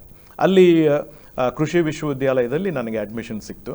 ಹೀಗಾಗಿ BSc ಹಾರ್ಟಿಕಲ್ಚರು ಮತ್ತು MSc ನಾನು ಮಾಡ್ತಾಯಿದ್ದೆ. ಆದರೆ ಧಾರವಾಡದಲ್ಲಿ ನನಗಿದ್ದಂಥ ಒಳ್ಳೆಯ ಅನ್ಯೋನ್ಯತೆ, ಯವನಸ್ಥರ ಕೂಟದಲ್ಲಿ ಇದ್ದಂಥ ಒಳ್ಳೆಯ ಅನ್ಯೋನ್ಯತೆ ಬೆಂಗಳೂರಿಗೆ ಬಂದ ತಕ್ಷಣ ನನಗೆ ಎಲ್ಲಿ ಸಿಗ್ತದಪ್ಪ ಅಂತ ಹೇಳಿ ಒಂದು ಚಿಂತೆ ನನಗಿತ್ತು. ಆದರೆ ದೇವರು ಆ ಚಿಂತೆಯನ್ನು ಆಗಲೇ ನಿವಾರಿಸಿಬಿಟ್ಟಿದ್ದ, ನನಗೆ ಅದನ್ನು ವ್ಯಕ್ತಗೊಳಿಸಿದ. ಹೇಗೆ ಅಂತಂದರೆ, ಬ್ಯಾಂಗ್ಳೂರಿನಲ್ಲಿ ಅಲ್ಲಿ ಒಬ್ಬ ಸಹೋದರರು ಯವನಸ್ಥರ ಕೂಟವನ್ನು ತಮ್ಮ ಮನೆಯಲ್ಲಿ ನಡೆಸ್ತಾ ಇದ್ದರು. ಸೊ ಹೀಗಾಗಿ ಆ ಯವನಸ್ಥರ ಕೂಟಕ್ಕೆ ನಾನು ಹೋಗಲಿಕ್ಕೆ ಆರಂಭ ಮಾಡಿದೆ. ಸೊ 6 ವರ್ಷ ಏನು ನಾನು ಬ್ಯಾಂಗ್ಳೂರಲ್ಲಿದ್ದೆ, ಆವಾಗ ಪ್ರತಿ ಶನಿವಾರ ದಿವಸ ಅವ್ರ ಮನೆಗೆ ನಾನು ಹೋಗ್ತಾ ಇದ್ದೆ. ಯವನಸ್ಥರ ಕೂಟಕ್ಕೆ ನಾನು ಅಟೆಂಡ್ ಆಗ್ತಾ ಇದ್ದೆ. ಭಾನುವಾರ ದಿವಸ ಅವ್ರ ಜೊತೆಗೆ ಆರಾಧನೆ ಮಾಡಿ ಮತ್ತೆ ಹಿಂತಿರುಗಿ ನಾನು ಕ್ಯಾಂಪಸ್ಸಿಗೆ ಬರ್ತಾ ಇದ್ದೆ. ಇದನ್ನು ಯಾಕೆ ನಾನು ಹೇಳ್ತಾ ಇದ್ದೀನಿ ಅಂದರೆ, ನನ್ನ ಮದುವೆ ಜೀವಿತ ಅಷ್ಟೇ ಅಲ್ಲ, ಸೇವಾ ಜೀವಿತ, ನನ್ನ ಜೀವಿತದಲ್ಲಿ ನಾನು ಮಾಡಲಿಕ್ಕಿದ್ದಂಥ ಪ್ರಾಮುಖ್ಯವಾದಂಥ ಆಯ್ಕೆಗಳ ವಿಷಯದಲ್ಲಿ ದೇವರು ನನಗೆ ಅಲ್ಲಿ ಮಾರ್ಗದರ್ಶನ ತೋರಿಸ್ಲಿಕ್ಕಿದ್ದ. ಸೊ ಹೀಗಾಗಿ ಅಲ್ಲಿ ನನ್ನ ಮೆಂಟರ್ ಅಂತ ನಾನು ಅವ್ರನ್ನ ಹೇಳ್ತೇನೆ. ಅವರು ಒಂದು ದಿವಸ ಈ ರೀತಿಯಲ್ಲಿ ಹೇಳಿದ್ರೆ ಏನಂದರೆ, ಯಾವ ವ್ಯಕ್ತಿಯನ್ನು ನೀನು ಮದುವೆ ಆಗ್ತಿ ಅನ್ನುವಂಥ ಈ ತೀರ್ಮಾನ ನಿನ್ನ ಜೀವನದ 2ನೇ ಅತಿ ಪ್ರಾಮುಖ್ಯವಾದ ತೀರ್ಮಾನ, the second most important decision ಎಂಬುದಾಗಿ ಅವ್ರು ಹೇಳಿದಾಗ ನನಗೆ ನಂಬಿಕೆ ಆಗಲಿಲ್ಲ. ಆದರೆ ಅದರ ಮನವರಿಕೆ ದೇವರು ನನಗೆ ಮಾಡಿಕೊಟ್ಟು ನನ್ನ 20ನೇ ವಯಸ್ಸಿನಲ್ಲಿ ನಾನು ಪ್ರಾರ್ಥನೆ ಮಾಡಲಿಕ್ಕೆ ಆರಂಭಿಸಿದೆ. ಏನು ಪ್ರಾರ್ಥನೆ ಮಾಡಲಿಕ್ಕೆ ಆರಂಭಿಸಿದೆ ಅಂತಂದರೆ, ದೇವರೇ, ನಾನು ನನ್ನ ಜೀವಿತದಲ್ಲಿ ಮದುವೆ ಆಗಬೇಕು ಅನ್ನೋದು ನಿನ್ನ ಚಿತ್ತ ಇರೋದಾಗಿದ್ದರೆ ನಿನ್ನ ಆಯ್ಕೆಯ ವ್ಯಕ್ತಿಯನ್ನು ನನಗೆ ನೀನು ತೋರಿಸಿಕೊಡು ಅಂತ ನಾನು ಪ್ರಾರ್ಥನೆ ಮಾಡ್ತಾ 20ನೇ ವಯಸ್ಸಿನಲ್ಲಿ ಮಾಡ್ತಾ ಇದ್ದೆ. ದೇವರು ನನಗೆ ಉತ್ತರ ಕೊಟ್ಟದ್ದು 27ನೇ ವಯಸ್ಸಿನಲ್ಲಿ. ಕೆಲವರು ವೀಕ್ಷಕರಿಗೆ ಇದು ಆಶ್ಚರ್ಯ ಅನಿಸ್ಬೋದು, ಅಂದರೆ 7 ವರ್ಷ ನಾವು ಪ್ರಾರ್ಥನೆ ಮಾಡಬೇಕಾ ದೇವ್ರ ಚಿತ್ತ ಕಂಡುಕೊಳ್ಳಿಕ್ಕೆ ಅಂತ. 7 ವರ್ಷನ ಅಥವಾ 7 ದಿವಸನ ನನಗೆ ಗೊತ್ತಿಲ್ಲ. ಆದರೆ ನಿಮ್ಮ ಹೃದಯದಲ್ಲಿರುವಂಥ ಆ ಯಥಾರ್ಥತೆ, ಅದನ್ನು ದೇವರು ಕಂಡು ನಿಮಗೆ ಯೋಗ್ಯವಾದ ಸಮಯದಲ್ಲಿ ಆತನ ಚಿತ್ತವನ್ನು ಆತನು ವ್ಯಕ್ತಗೊಳಿಸ್ತಾನೆ. ನನಗೆ ಇನ್ನೂ ಕೂಡ ನೆನಪಿದೆ, ಆ ಪ್ರಾರ್ಥನೆ ಮಾಡ್ತಾ ಇರಬೇಕಾದ್ರೆ ಕ್ರಮವಾಗಿ ನಾನು ಬೆಳೀತಾ ಬೆಳೀತಾ ಇನ್ನೂ ಹೆಚ್ಚು ದೇವರ ಹತ್ತಿರ ಬರ್ತಾ ಬರ್ತಾ ಪ್ರಾರ್ಥನೆಯಲ್ಲಿ ಇನ್ನೂ ತೀವ್ರತೆಯನ್ನು ನಾನು ಹೊಂದ್ತಾ ಇರುವಾಗ ನನಗೆ ನೆನಪಿದೆ, ದೇವರು ನನಗೆ ಈ ರೀತಿಯಲ್ಲಿ ಮಾಡಲಿಕ್ಕೆ ಪ್ರೇರಣೆಯನ್ನು ಕೊಟ್ಟ. ಏನಂದರೆ, ಒಂದು ಬಿಳಿಯ ಹಾಳೆಯಲ್ಲಿ ನನ್ನ ಸಹಿಯನ್ನು ನಾನು ಮಾಡಬೇಕು, ಮಾಡಿ ದೇವರಿಗೆ ನಾನು ಕೊಟ್ಟು, ಸ್ವಾಮಿ, ಈ ಹಾಳೆ ಮೇಲೆ ನೀನು ಯಾರ ಹೆಸರನ್ನು ನೀನು ಬರೆಯುತ್ತೀಯೋ ಆ ವ್ಯಕ್ತಿಯನ್ನು ನಾನು ಮದುವೆ ಆಗ್ತೇನೆ ಅಂತ. ಅಂದರೆ ಅಷ್ಟು ವಿಶ್ವಾಸ, ಅಷ್ಟು ಒಂದು ಟ್ರಸ್ಟು, ನಂಬಿಕೆ ದೇವ್ರ ಮೇಲೆ ನನಗೆ ಹುಟ್ಟುಬಿಟ್ಟಿತ್ತು. ಆ ವ್ಯಕ್ತಿ ಯಾರು ಅನ್ನೋದನ್ನು ಸ್ವಲ್ಪ ಬ್ಯಾಕ್ಗ್ರೌಂಡ್ ಚೆಕ್ ಎಲ್ಲ ನಾನು ಮಾಡ್ತೇನೆ. ಅವಳು ಎಲ್ಲಿ, ಯಾವ ಊರಿನವಳು, ಏನೋ ಎಲ್ಲ ಚೆಕ್ ಮಾಡಿ ಆಮೇಲೆ ಮದುವೆ ಆಗ್ತೇನೆ ಅಂತಲ್ಲ, ನೀನು ಯಾರ ಹೆಸರು ಬರಿತೀಯೋ ನಾನು ಮದುವೆ ಆಗ್ತೇನೆ ಅನ್ನುವಂಥ ಆ ಒಂದು ಸಂಪೂರ್ಣ ಸಮರ್ಪಣೆ ನಾನು ಮಾಡಿದ್ದಕ್ಕೋಸ್ಕರ 27ನೇ ವಯಸ್ಸಿನಲ್ಲಿ ದೇವರು ತನ್ನ ಆಯ್ಕೆಯ ವ್ಯಕ್ತಿ ಆದಂಥ ಜೆಸ್ಸಿಯನ್ನು ನನ್ನ ಜೀವಿತದಲ್ಲಿ ಅದ್ಭುತವಾದ ರೀತಿಯಲ್ಲಿ ಆತನು ತಂದ. ಇವತ್ತು ದೇವರ ಮಹಿಮೆಗಾಗಿ ನಾನು ಹೇಳ್ತಾ ಇದ್ದೇನೆ, ಅವಳು ಕೂಡ ಹೇಳ್ತಾಳೆ. ಈ ವಿಷಯದ ತೀರ್ಮಾನದಲ್ಲಿ ನಾವು ಯಾವ ಒಂದು ಖೇದ ಕೂಡ ನಮಗಿಲ್ಲ. ದೇವರಿಗೆ ಇನ್ನೂ ಹೆಚ್ಚು ನಾವು ವಂದನೆ ಸಲ್ಲಿಸ್ತೇವೆ, ತನ್ನ ಚಿತ್ತಕ್ಕೆ ಅನುಗುಣವಾಗಿ ನಮ್ಮನ್ನು ನಡೆಸಿದ ಅದಕ್ಕಾಗಿ. ಆಂಟಿ ತಮ್ಮ ಸಾಕ್ಷಿ. ಅದೇ ನನ್ನ ಸಾಕ್ಷಿ ಅಂತ ಹೇಳುವಾಗ, ನನ್ನ ರಕ್ಷಣೆ ಅನುಭವಕ್ಕೆ ಬಂದ ಮೇಲೆ ನನಗೆ ಒಂದೇ ಒಂದು ಪ್ರಾರ್ಥನೆ ಇತ್ತು, ನನ್ನ ಮದುವೆ ವಿಷಯದಲ್ಲಿ ಕೂಡ. ಏನೆಂದರೆ 2 ಸಂಗತಿಗಳನ್ನು ದೇವರ ಎದುರಿನಲ್ಲಿ ನಾನಿಟ್ಟೆ ಆ ಸಮಯದಲ್ಲಿ. ಒಂದು, ದೇವರೇ, ನಾನು ಮದುವೆ ಆಗುವಂಥ ವ್ಯಕ್ತಿ ನಿನ್ನನ್ನು ತುಂಬ ಪ್ರೀತಿಸುವಂಥ ವ್ಯಕ್ತಿಯಾಗಿರಬೇಕು, ನಿನಗೆ ಮೊದಲ ಪ್ರಾಶಸ್ತ್ಯ. 2ನೇದಾಗಿ, ಸೇವೆಗೋಸ್ಕರ ಮುಡಿಪಾಗಿಡುವಂಥ ಒಂದು ಜೀವನ ಅದು ಇರಬೇಕು, ನಾನು ಮದುವೆ ಆಗುವಂಥ ವ್ಯಕ್ತಿ. ಇದು ನನ್ನ ಹೃದಯದಲ್ಲಿದ್ದಂಥ ಆಶೆ. ಸರಿ, ಆ ವಿಷಯದಲ್ಲಿ ನಾನು ಪ್ರಾರ್ಥನೆ ಮಾಡ್ತಾ ಇದ್ದೆ. ಇನ್ನೊಂದು ನಾನು ಹೇಳಲೇಬೇಕು, ಇವರು ಉತ್ತರ ಕರ್ನಾಟಕದವರು, ಆಯಿತಾ, ಧಾರವಾಡ. ನನ್ನ ಅಮ್ಮ ಎಲ್ಲ ಈ ಕಡೆ ಉಡುಪಿ ಮಂಗಳೂರಿನವ್ರು. ಸೊ 2ಕ್ಕೂ ತುಂಬ ವ್ಯತ್ಯಾಸ ಇದೆ, ಎಲ್ಲ ರೀತಿಯಲ್ಲಿ ವ್ಯತ್ಯಾಸ. ನನ್ನ ಅಕ್ಕಂದಿರೆಲ್ಲರೂ ಉಡುಪಿ ಮಂಗಳೂರು ಕಡೆಯವರನ್ನು ಮದುವೆ ಆದರು, ನಮ್ಮಮ್ಮ ಆ ರೀತಿಯಾಗಿ ಮದುವೆ ಆದರು ಅವರು. ಈಗ ನಾನು ಹೇಳಿದೆ, ನನಗೂ ನನ್ನ ಅಕ್ಕಂದಿರಿಗೂ ತುಂಬ ವ್ಯತ್ಯಾಸ ಇದೆ ವಯಸ್ಸಿನಲ್ಲಿ. ನನ್ನ ಹಿರಿಯ ಅಕ್ಕನಿಗೂ ನನಗೂ 20 ವರ್ಷ ಒಂದು ಡಿಫರೆನ್ಸ್ ಇದೆ. ಸೊ ನನ್ನ ಒಂದು ಏನಂತಾರೆ, ಮದುವೆಯ ಒಂದು ಸಮಯ ಬಂದಾಗ ನನ್ನ ತಾಯಿಗೆ ಅದೇ ಆಸೆ ಇತ್ತು, ಏನು, ಇವಳು ಕೂಡ ಈ ಕಡೆಯವರನ್ನು, ನಮ್ಮ ಕಡೆಯವರು ಅನ್ನುವಂಥದ್ದು ಒಂದು ಇರ್ತದಲ್ಲ, ಹಾಗೆ ಅದಿತ್ತು. ಉತ್ತರ ಕರ್ನಾಟಕದ ವಿಷಯದಲ್ಲಿ ಅವರಿಗೆ ಅಷ್ಟು ಖುಷಿ ಇಲ್ಲ. ಆಮೇಲೆ ಇವರ ಎಲ್ಲ ಒಂದು ಫ್ಯಾಮಿಲಿ ಫ್ರೆಂಡ್ಸೇ ನಾವು, ಆದರೆ ಆ ಆಲೋಚನೆ ಯಾರ ಮನಸ್ಸಿನಲ್ಲಿ ಕೂಡ ಇರಲಿಲ್ಲ. ನಾನು ನನ್ನ ಹೆಚ್ಚಿನ ವಿದ್ಯಾಭ್ಯಾಸಕ್ಕೆ ಮತ್ತು ಕೆಲಸಕ್ಕೆ ನಾನು ಮುಂಬೈಗೆ ಹೋದೆ, ನನ್ನ ಅಕ್ಕನ ಹತ್ತಿರ ಇದ್ದೆ. ಆ ಸಮಯದಲ್ಲಿ ಇವರ ತಂದೆ ತಾಯಿಗಳು ನನ್ನ ಅಪ್ಪ ಅಮ್ಮ ಹತ್ತಿರ ಬಂದು ಇವರಿಗೋಸ್ಕರ ಒಂದು ಪ್ರಪೋಸಲನ್ನು ಪ್ರಾರ್ಥನಾಪೂರ್ವಕವಾಗಿ ಇಟ್ಟಿದ್ದಾರೆ. ಆಗ ನಮ್ಮಮ್ಮ ಸರಳವಾಗಿ ಹೇಳಿದರು, ಇಲ್ಲ, ನೀವು ಮತ್ತು ಈ ಕಡೆಯವರು ಒಳ್ಳೆ ಫ್ರೆಂಡ್ಸ್ ನಾವೆಲ್ಲ ನಿಜ, ಆದರೆ ನೀವು ಈ ಕಡೆಯವರು, ನನಗೆ ನಮ್ಮ ಊರಿನ ಕಡೆದು ಇದ್ದರೆ ಒಳ್ಳೆಯದು ಅಂತ ಆಲೋಚನೆ ಅಂತ ಅವರು ಕ್ಲಿಯರಾಗಿ ಹೇಳಿದರು. ಸೊ ಅವರು ಅಪ್ಪ ಅಮ್ಮ ಆಯಿತು ಅಂತ ಹಿಂದೆ ಹೋದರು. ಇದು ನನಗೆ ಸಹ ಗೊತ್ತಿಲ್ಲ, ಆದರೆ ನನ್ನ ಪ್ರಾರ್ಥನೆ ದೇವರ ಜೊತೆ ಇದು ಒಂದೇ ಇತ್ತು, ನಿನ್ನನ್ನು ಪ್ರೀತಿಸುವವನು, ನಿನ್ನ ಸೇವೆಯನ್ನು ಮುಂದಾಗಿ ಇಟ್ಟುಕೊಳ್ಳುವವನು ನನ್ನ ಜೀವನದಲ್ಲಿ ಬರಬೇಕು. 2 ವರ್ಷ ಗತಿಸಿ ಹೋಗಿದೆ. 2 ವರ್ಷದಲ್ಲಿಯೂ ಕೂಡ ಬೇರೆ ಯಾವ ಪ್ರಪೋಸಲ್ ಹೊಂತ ಇಲ್ಲ. ನನ್ನ ಅಮ್ಮ ತರೋದು, ಅದು ನನಗೆ ಗೊತ್ತೂ ಆಗೋದಿಲ್ಲ, ಅದು ಅಲ್ಲಿಗೆ ಬಿದ್ದು ಹೋಗೋದು. 2 ವರ್ಷದ ನಂತರ ಮತ್ತೆ ಅವರ ತಂದೆ ತಾಯಿ ಪುನಃ ಬಂದಿದ್ದಾರೆ. ಆ ಸಮಯದಲ್ಲಿ ನನ್ನ ತಾಯಿಯ ಹೃದಯವನ್ನು ದೇವರು ಸಿದ್ಧ ಮಾಡಿದ್ದು ನನಗೆ ಇನ್ನೂ ನೆನಪಿದೆ. ಅದಕ್ಕೆ ಎಸ್ ಅಂತ, ಯಾಕಂದ್ರೆ ನಾನು ನನ್ನ ತಂದೆ ತಾಯಿಗಳ ಆಶೀರ್ವಾದ ಕೂಡ ಬೇಕು, ಇದು ನನ್ನ ಹೃದಯದಲ್ಲಿತ್ತು. ಹಾಗೆ ಅವರ ಆಶೀರ್ವಾದದ ಮೂಲಕ, ಅವರ ಮನಪೂರ್ವಕವಾದ ಒಪ್ಪಿಗೆಯ ಮೂಲಕ ಇದು ಮತ್ತೆ ಬಂತು ಪ್ರಪೋಸಲ್, ಅದಕ್ಕೆ ಒಪ್ಪಿಗೆ ಕೊಟ್ಟಾಯಿತು. ಆದರೆ ಈ ಸಮಯದಲ್ಲಿ ನಾನು ಇನ್ನೊಂದು ಹೇಳಲಿಕ್ಕೆ ಇಷ್ಟಪಡ್ತೇನೆ, ಇದರಲ್ಲಿ ದೇವರ ದೊಡ್ಡ ಚಿತ್ರ ಬೇರೆ ಇತ್ತು, ಅದನ್ನು ದೇವರು ನೆರವೇರಿಸಿದ್ದ. ಇದು ಮೊದಲನೇ ಹಂತ, ಇನ್ನು ಅನೇಕ ಹಂತಗಳನ್ನು ನಾವು ನಿಮ್ಮ ಮುಂದೆ ಇವತ್ತು ಇಡ್ಲಿಕ್ಕಿದ್ದೇವೆ. ಖಂಡಿತ ಅಂಕಲ್, ದೇವರು ಪರಲೋಕದಲ್ಲಿ ತನ್ನ ನಿಶ್ಚಯ ಮಾಡಿದ್ದಾನೆ, ನೀವಿಬ್ಬರು ಒಂದಾಗಬೇಕು, ದೇವರ ಉದ್ದೇಶವನ್ನು ಸಂಕಲ್ಪ ನೆರವೇರಿಸಬೇಕು. ಅದು ಯಾವ ರೀತಿಯಲ್ಲಿ ಆದರೂ ಆತ ನೆರವೇರಿಸ್ತಾನೆ. ಸಾಕ್ಷಿಗಳು ನೀವೇ ಇದ್ದೀರಿ, ಒಂದೇ ಊರಲ್ಲಿದ್ದರೂ ಬೇರೆ ಬೇರೆ ನಾಡಲ್ಲಿ ಹೋದರೆ, ಆದರೆ ದೇವರು ಒಂದು ಕಡೆಗೆ ಕೂಡ ಸೇರಿಸಿದ. ಈಗ ನಿಮ್ಮ ಇನ್ನೊಂದು ಪ್ರಶ್ನೆ, ನೀವು ಈಗ ಬ್ಯಾಂಗ್ಳೂರು ಪಟ್ಟಣಕ್ಕೆ ಬಂದರೆ, ಈಗ ನೀವು ರೀಸೆಂಟ್ಲಿ ಬ್ಯಾಂಗ್ಳೂರು ಪಟ್ಟಣದಲ್ಲಿ ಇದ್ದೀರಿ. ಸೊ ಅಲ್ಲಿ ಸೆಟಲ್ ಆಗಲಿಕ್ಕೆ ಕಾರಣ ಏನಾಯಿತು? ಸೊ ಈಗ ದೇವರನ್ನ ನಂಬಿಕೊಂಡಿರುವಾಗ ಆತನು ನಮ್ಮನ್ನು ಯಾವ ಸಮಯದಲ್ಲಿ ಎಲ್ಲಿ ನಡೆಸ್ತಾನೆ ಅನ್ನೋದನ್ನು ನಾವಲ್ಲ, ಆದರೆ ಆತನು ತೀರ್ಮಾನ ಮಾಡೋದು. ಸೊ ಹೀಗಾಗಿ ನಾವು ನಮ್ಮ ಸಂಪೂರ್ಣ ಕುಟುಂಬ, ನಮ್ಮ ವೈಯಕ್ತಿಕ ಜೀವಿತ, ನಮ್ಮ ಭವಿಷ್ಯ ಎಲ್ಲವನ್ನು ನಾವು ದೇವರ ಕೈಯಲ್ಲಿ ನಾವು ಇಟ್ಟಾಗ ಬಹಳ ಅದ್ಭುತವಾದ ರೀತಿಯಲ್ಲಿ ದೇವರು ನಮ್ಮನ್ನು ನಡೆಸಿದ್ದನ್ನು ನಾವು ಅನುಭವಿಸಿದ್ದೇವೆ, ವೈಯಕ್ತಿಕವಾಗಿಯೂ ಮತ್ತು ಕುಟುಂಬವಾಗಿಯೂ. ನಮ್ಮ ಮಕ್ಕಳು ಕೂಡ ಅದನ್ನು ಅನುಭವಿಸಿದ್ದಾರೆ. ಈಗ ವ್ಯಾಸಂಗ ಎಲ್ಲ ಮುಗಿದ ಮೇಲೆ ಏನಾಯಿತು ಅಂತಂದರೆ, ಬ್ಯಾಂಕಿನಲ್ಲಿ ನನಗೆ ಕೆಲಸ ಸಿಕ್ತು. ಸೊ ಹೀಗಾಗಿ ಬ್ಯಾಂಕ್ನಲ್ಲಿರುವಾಗ ಹೆಚ್ಚಾಗಿ ಉತ್ತರ ಕರ್ನಾಟಕದಲ್ಲಿ ಆ ಕಡೆ ಬ್ರಾಂಚಸ್ನಲ್ಲಿ ನಾನು ಕೆಲಸ ಮಾಡ್ತಾ ಇದ್ದೆ. ಆ ಸಮಯದಲ್ಲಿ ನನಗಿದ್ದಂಥ ರಜೆಯೆಲ್ಲ ನಾನು ದೇವರ ಸೇವೆಗಾಗಿ ನಾನು ಉಪಯೋಗ ಮಾಡ್ತಾ ಇದ್ದೆ. ಆವಾಗ ಯವನಸ್ಥರ ಮಧ್ಯದಲ್ಲಿ ನಾನು ಮಾಡ್ತಾ ಇದ್ದೆ. ಆಮೇಲೆ 85ರಲ್ಲಿ ನಮ್ಮ ಮದುವೆ ಆದಮೇಲೆ ಆವಾಗ ಒಟ್ಟಾಗಿ ಕೂಡ ನಾವು ಹೋಗಿ ಯವನಸ್ಥರ ಮಧ್ಯದಲ್ಲಿ ಸೇವೆಯನ್ನು ನಾವು ಮಾಡ್ತಾ ಇದ್ದೆವು. ಆದರೆ ಒಂದು ಸಮಯದಲ್ಲಿ ಏನಾಯಿತು ಅಂತಂದರೆ, ದೇವರ ವಿಶೇಷವಾದ ಕರೆ ನಮ್ಮ ಜೀವಿತಕ್ಕೂ ಕೂಡ ಬಂತು. ನನಗೆ ವ್ಯಕ್ತಿಕವಾಗಿ ದೇವರು ನನಗೆ ಕೊಟ್ಟಂಥ ಒಂದು ಸವಾಲು ಏನಂತಂದರೆ, ಬ್ಯಾಂಕ್ನಲ್ಲಿ ಆಗ ನಾನು ಸುಮಾರು 16 ವರ್ಷ ನಾನು ಸೇವೆ ಮಾಡಿ ಮುಗಿಸಿದ್ದೆ. ಆವಾಗ ದೇವರು ನನಗೆ ಮನಸ್ಸಿನಲ್ಲಿ ಹಾಕಿದಂಥ ಒಂದು ತೀಕ್ಷ್ಣವಾದಂಥ ಒಂದು ಪ್ರಶ್ನೆ ಏನಂತಂದರೆ, ಬ್ಯಾಂಕ್ನಲ್ಲಿ ಆಯ್ತಪ್ಪ ನೀನೀಗ ಸೇವೆ ಮಾಡ್ತಾ ಇದೆಯಾ, ನನಗೋಸ್ಕರವಾಗಿ ಇನ್ನೂ ನೀನು ಹೆಚ್ಚಾಗಿ ಸೇವೆ ಮಾಡಬೇಕಲ್ಲ ಅಂತ ಹೇಳುವಾಗ ನಾನು ಅದ್ರ ವಿಷಯದಲ್ಲಿ ಹೆಚ್ಚು ನಾನು ಯೋಚನೆ ಮಾಡಿರಲಿಲ್ಲ. ಯಾಕಂದರೆ ನನ್ನ ತಂದೆ ತಾಯಿಗಳಿಗೆ ನಾನು ಬ್ಯಾಂಕ್ನಲ್ಲೇ ಇದ್ದುಕೊಂಡು ಒಳ್ಳೆ ಸಾಕ್ಷಿಯಾಗಿ ನಾನು ಇರಬೇಕು, ಮತ್ತು ಬ್ಯಾಂಕ್ ಬಿಟ್ಟು ಬೇರೆ ವಿಶೇಷವಾದ ಸೇವೆಯನ್ನು ಮಾಡೋ ಅವಶ್ಯಕತೆ ಏನು ಇಲ್ಲ ಅನ್ನುವಂಥ ಒಂದು ನಂಬಿಕೆ ಅವರಲ್ಲಿತ್ತು ಅಂತ ನನಗೂ ಕೂಡ ಗೊತ್ತಿತ್ತು. ಹೀಗಾಗಿ ನಾನು ಬ್ಯಾಂಕಿನಲ್ಲೇ ಇದ್ದುಕೊಂಡು ಸೇವೆ ಮಾಡೋದು ಅಂತ ಅದಕ್ಕೆ ನಾನು ಒಪ್ಕೊಂಡಿದ್ದೆ. ಆಗ ದೇವರು ಆ ಒಂದು ಪ್ರಶ್ನೆಯನ್ನು ನನ್ನ ಮನಸ್ಸಿನಲ್ಲಿ ಹಾಕುವಾಗ ನಾನು ಆತನಿಗೆ ಈ ರೀತಿಯಲ್ಲಿ ನಾನು ಉತ್ತರ ಕೊಟ್ಟೆ. ಏನಂದರೆ, ಸ್ವಾಮಿ, ಹೌದು, ನನ್ನ ಇಡೀ ಜೀವಿತ ನಾನು ಫುಲ್ ಟೈಮ್ ನಾನು ಕೊಡ್ತೇನೆ. ಯಾವಾಗಂದರೆ ನಾನು ರಿಟೈರ್ಮೆಂಟ್ ಆದಮೇಲೆ ನಾನು ಕೊಡ್ತೇನೆ. ಅಲ್ಲಿವರೆಗೆ ನನ್ನ ವ್ಯಾಸಂಗನೂ ಮುಗಿದಿರ್ತದೆ, ಎಲ್ಲ ಬ್ಯಾಂಕಿನಲ್ಲಿ ಕೂಡ ನನ್ನ ಕೆಲಸ ಮುಗಿದಿರ್ತದೆ ಅಂತ. ಆದರೆ ದೇವರು ಆ ರಿಟೈರ್ಮೆಂಟ್ ಅನ್ನುವಂಥ ಪದವನ್ನು ಆತನು ತೆಗೆದುಕೊಂಡು ನನ್ನ ಹತ್ರ ಆತನು ಮಾತಾಡುವಾಗ ನನಗೆ ಆತನು ಹೇಳಿದಂಥ ಒಂದು ಸತ್ಯ ಏನಂತಂದರೆ, ಯವನಸ್ಥರಾಗಿದ್ದಾಗಲೇ ನಾವು ನೊಗವನ್ನು ಹೊರುವುದು ಲೇಸು ಅನ್ನುವಂಥದ್ದು. ಅಂದರೆ ಶಕ್ತಿಯೆಲ್ಲ ಹೋದ್ಮೇಲೆ, ನಿಸ್ತೇಜರಾದಮೇಲೆ, ಯಾವ ಉತ್ಸಾಹ ಇಲ್ಲದಂಥ ಸಮಯದಲ್ಲಿ, ಒಂದು ವೇಳೆ ರೋಗಗ್ರಸ್ತ ಕೂಡ ನಾವು ಆಗ್ಬೋದು ಆ ಸಮಯದಲ್ಲಿ, ಅಂಥ ಒಂದು ಜೀವಿತ, ಅಂಥ ಒಂದು ದೇಹ ದೇವರ ಸೇವೆ ಕೊಡೋದು ಯುಕ್ತವಲ್ಲ ಅನ್ನೋದನ್ನು ದೇವರು ನನ್ನ ಮನಸ್ಸಿನಲ್ಲಿ ಮನವರಿಕೆ ಮಾಡಿದಾಗ ನನ್ನ ಉತ್ತರವನ್ನು ನಾನು ಬದಲಾಯಿಸಿ ದೇವರಿಗೆ ಹೇಳಿದೆ, ಸ್ವಾಮಿ, ನೀನು ಇವತ್ತೇ ನನ್ನನ್ನು ಸೇವೆಗೆ ಕರೆಯೋದಾಗಿದ್ದರೆ ನಾನು ಬರ್ತೇನೆ ಅಂತ ಹೇಳಿ.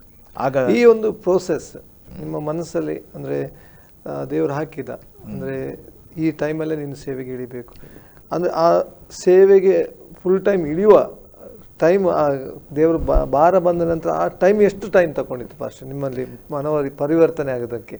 ಕರೆಕ್ಟ್. ಅದನ್ನ ಒಂದು ವೇಳೆ ಜೆಸ್ಸಿ ಸ್ವಲ್ಪ ಸವಿಸ್ತಾರವಾಗಿ ಖಂಡಿತ. ಆಂಟಿ, ನೀವು ಹೇಳಿ. ಈಗ ಅಂಕಲ್ ಒಂದು ದೊಡ್ಡ ಒಂದು ಡಿಸಿಷನ್ಗೆ ಇಳಿತಾರೆ, ಆ ವಿಷಯದಲ್ಲಿ ನೀವೇನು ಹೇಳಿ ಕೇಳ್ತೀರಿ? ಅದೇ, ಆ ಡಿಸಿಷನಿಗೆ ಹೊಂದಿಕೊಂಡಂತೆ ನನ್ನ ಜೀವನದಲ್ಲಿ, ನಮ್ಮಿಬ್ಬರ ಜೀವನದಲ್ಲಿ ಹೇಗೆ ದೇವರು ನಡೆಸಿದ್ದಾನೆ, ಆ ಡಾಟ್ಸ್ ಇರ್ತದಲ್ಲ, ಹೇಗೆ ಒಂದೊಂದೇ ಜಾಯಿನ್ ಆಯಿತು ಅಂತ ಕೂಡ ನಾನು ಹೇಳಲಿಕ್ಕೆ ಇಷ್ಟಪಡ್ತೀನಿ. ಯಾಕೆಂದರೆ ಅವರ ಫುಲ್ ಟೈಮಿನ ಸೇವೆಯ ಕಾರ್ಯಗೂ ನಾನು ಅವರಿಗೆ ಸಪೋರ್ಟ್ ಮಾಡೋದಕ್ಕೂ ಎರಡು ಹೊಂದಿಕೊಂಡಿದ್ದೆ. ಈಗ ನಾನು ನನ್ನ ವ್ಯಾಸಂಗವನ್ನು ಮುಗಿಸಿದ ನಂತರ ನಾನು MSc ಕೆಮಿಸ್ಟ್ರಿಯಲ್ಲಿ ಮುಗಿಸ್ಬಿಟ್ಟು ನನ್ನ ಅಕ್ಕ ಮುಂಬೈಗೆ ನನ್ನನ್ನು ಕರ್ಕೊಂಡು ಹೋದರು. ಅಲ್ಲಿ 1 ವರ್ಷ ನಾನು ಓದಿ, ಅದಾದ ನಂತರ ನಾನು ಜಾಬಿಗೆ ಅಲ್ಲಿ ಜಾಯ್ನ್ ಆದೆ, ರಿಸರ್ಚ್ ಕೆಮಿಸ್ಟ್ ಅಂತ, ಬಾಂಬೆಯಲ್ಲಿ. ಇದು 1982 ಅಲ್ಲಿ ನಾನು ಅಲ್ಲಿ ಜಾಯ್ನ್ ಆದೆ. 3 ವರ್ಷ ಕೆಲಸ ಮಾಡ್ತಾ ಇದ್ದೆ. ಆ ಸಮಯದಲ್ಲಿ ಮದುವೆಯ ಒಂದು ಪ್ರಸ್ತಾವ ಬಂದು ದೇವರ ಚಿತ್ತಕ್ಕೆ ಅನುಗುಣವಾಗಿ 1985ನಲ್ಲಿ ನಾವು ಮದುವೆ ಆದ್ವಿ. ಆದರೆ ಮದುವೆ ಆಗುವಾಗ ನಾವಿಬ್ಬರು ಒಂದು ನಿರ್ಧಾರ ಮಾಡಿದ್ವಿ, ಪ್ರಾರ್ಥನಾ ಪೂರ್ವಕವಾಗಿ. ಆ ಮದುವೆಯ ದಿನದಲ್ಲಿ, ಆ ದಿನ ನಾವೆಂದಿಗೂ ಮರೆಯಲ್ಲ, ಮೊಣಕಾಲೂರಿ ನಮ್ಮಿಬ್ಬರನ್ನು ನಾವು ಪ್ರತಿಷ್ಠಿಸ್ಕೊಂಡ್ವಿ. ದೇವರೇ, ನಾವಿಬ್ಬರು, ನಾನು ಮುಂಬೈಯಲ್ಲಿರೋದು, ಅವರು ಇನ್ನೊಂದು ಸ್ಥಳ, ಹೀಗೆ ಅಲ್ಲ ನಮ್ಮ ಜೀವನ. ನಾವಿಬ್ಬರು ಒಟ್ಟಾಗಿ ಒಂದೇ ಕಡೆ ಇರಬೇಕು. ಯಾಕೆಂದರೆ ಕ್ರಿಸ್ತನಿಗೋಸ್ಕರ ಒಂದು ಮನೆಯನ್ನು, ಅಂದರೆ ಕ್ರೈಸ್ತ ಕುಟುಂಬವನ್ನು ಕಟ್ಟಬೇಕು, ಅನೇಕರನ್ನು ಕ್ರಿಸ್ತನ ಬಳಿಗೆ ನಡೆಸಬೇಕು. ಇದು ನಮ್ಮ ಒಂದು ಆಶೆ. ಅದರಿಂದ ನಮ್ಮನ್ನು ನಾವು ಅದಕ್ಕೋಸ್ಕರ ಪ್ರತಿಷ್ಠೆ ಮಾಡ್ಕೊಳ್ತೀವಿ ಅಂತ ನಾವು ನಿರ್ಧಾರ ಮಾಡಿಬಿಟ್ಟು, ಪ್ರಾರ್ಥನೆ ಮಾಡಿಬಿಟ್ಟು, ನಾನು ನನ್ನ ಕೆಲಸಕ್ಕೆ ರಾಜೀನಾಮೆ ಕೊಟ್ಟೆ. ಮುಂಬೈಯಲ್ಲಿರುವಂಥ ಕೆಲಸ ರಾಜೀನಾಮೆ ಕೊಟ್ಟು, ಇವರು ಒಂದು ಹಳ್ಳಿಯಲ್ಲಿದ್ದರು, ಬೀದರಿನ ಹಳ್ಳಿಯಲ್ಲಿ ಪೋಸ್ಟಿಂಗ್ ಇತ್ತು ಆ ಸಮಯದಲ್ಲಿ. ಇನ್ನು ನಾನು ಅಲ್ಲಿಗೆ ಹೋಗಬೇಕು ಮದುವೆ ಆದ ತಕ್ಷಣ 1985ನಲ್ಲಿ. ಆ ಹೋಗುವ ಸಮಯದಲ್ಲಿ ನಮ್ಮ ಅತ್ತೆ ಮಾವ, ನಮ್ಮ ಅಮ್ಮ ಅಪ್ಪ ಎಲ್ಲ ಧಾರವಾಡದವರು. ಧಾರವಾಡದಲ್ಲಿ ಒಂದು ಕಾಲೇಜ್ ಇದೆ, ಡಿಗ್ರಿ ಕಾಲೇಜ್. ಅವರು ನನಗೆ ಕೆಲಸಕ್ಕೆ ಒಂದು ಇನ್ವಿಟೇಷನ್ ಕೊಟ್ಟರು. ಒಂದು ಕೆಮಿಸ್ಟ್ರಿ ಪೋಸ್ಟ್ ಓಪನ್ ಇದೆ, ಲೆಕ್ಚರರ್. ಸೊ ನೀನು ಇಲ್ಲಿ ಜಾಯ್ನ್ ಆಗು, ಹೇಗೂ ನೀನು ಧಾರವಾಡದವಳೆ, ನಿನ್ನ ಅಪ್ಪ ಅಮ್ಮ ಅತ್ತೆ ಮಾವ ಎಲ್ಲ ಇಲ್ಲೇ ಇದ್ದಾರೆ, ಅವ್ರು ಬೇಕಿದ್ದರೆ ಅಲ್ಲಿ ಬೀದರಲ್ಲಿ ಇರಲಿ, ನೀನು ಇಲ್ಲಿ ಇದ್ದುಕೊಂಡು ಕೆಲಸ ಮಾಡು.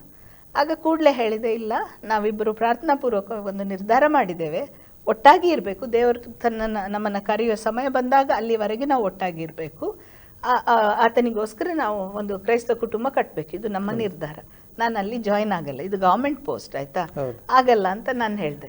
ಇವತ್ತು ಈ ದಿನಗಳಲ್ಲಿ ಒಟ್ಟಾಗಿರೋದು ಅಂದರೆ ಫೈನಾನ್ಷಿಯಲ್ ಸ್ಟೇಟಸ್ ನೋಡ್ಕೊಂಡು ಕೆಲಸ ಎಲ್ಲಿ ಮಾಡ್ತಾರೆ, ಒಟ್ಟಾಗಿರೋದು ಬಹಳಷ್ಟು ಕಡಿಮೆ.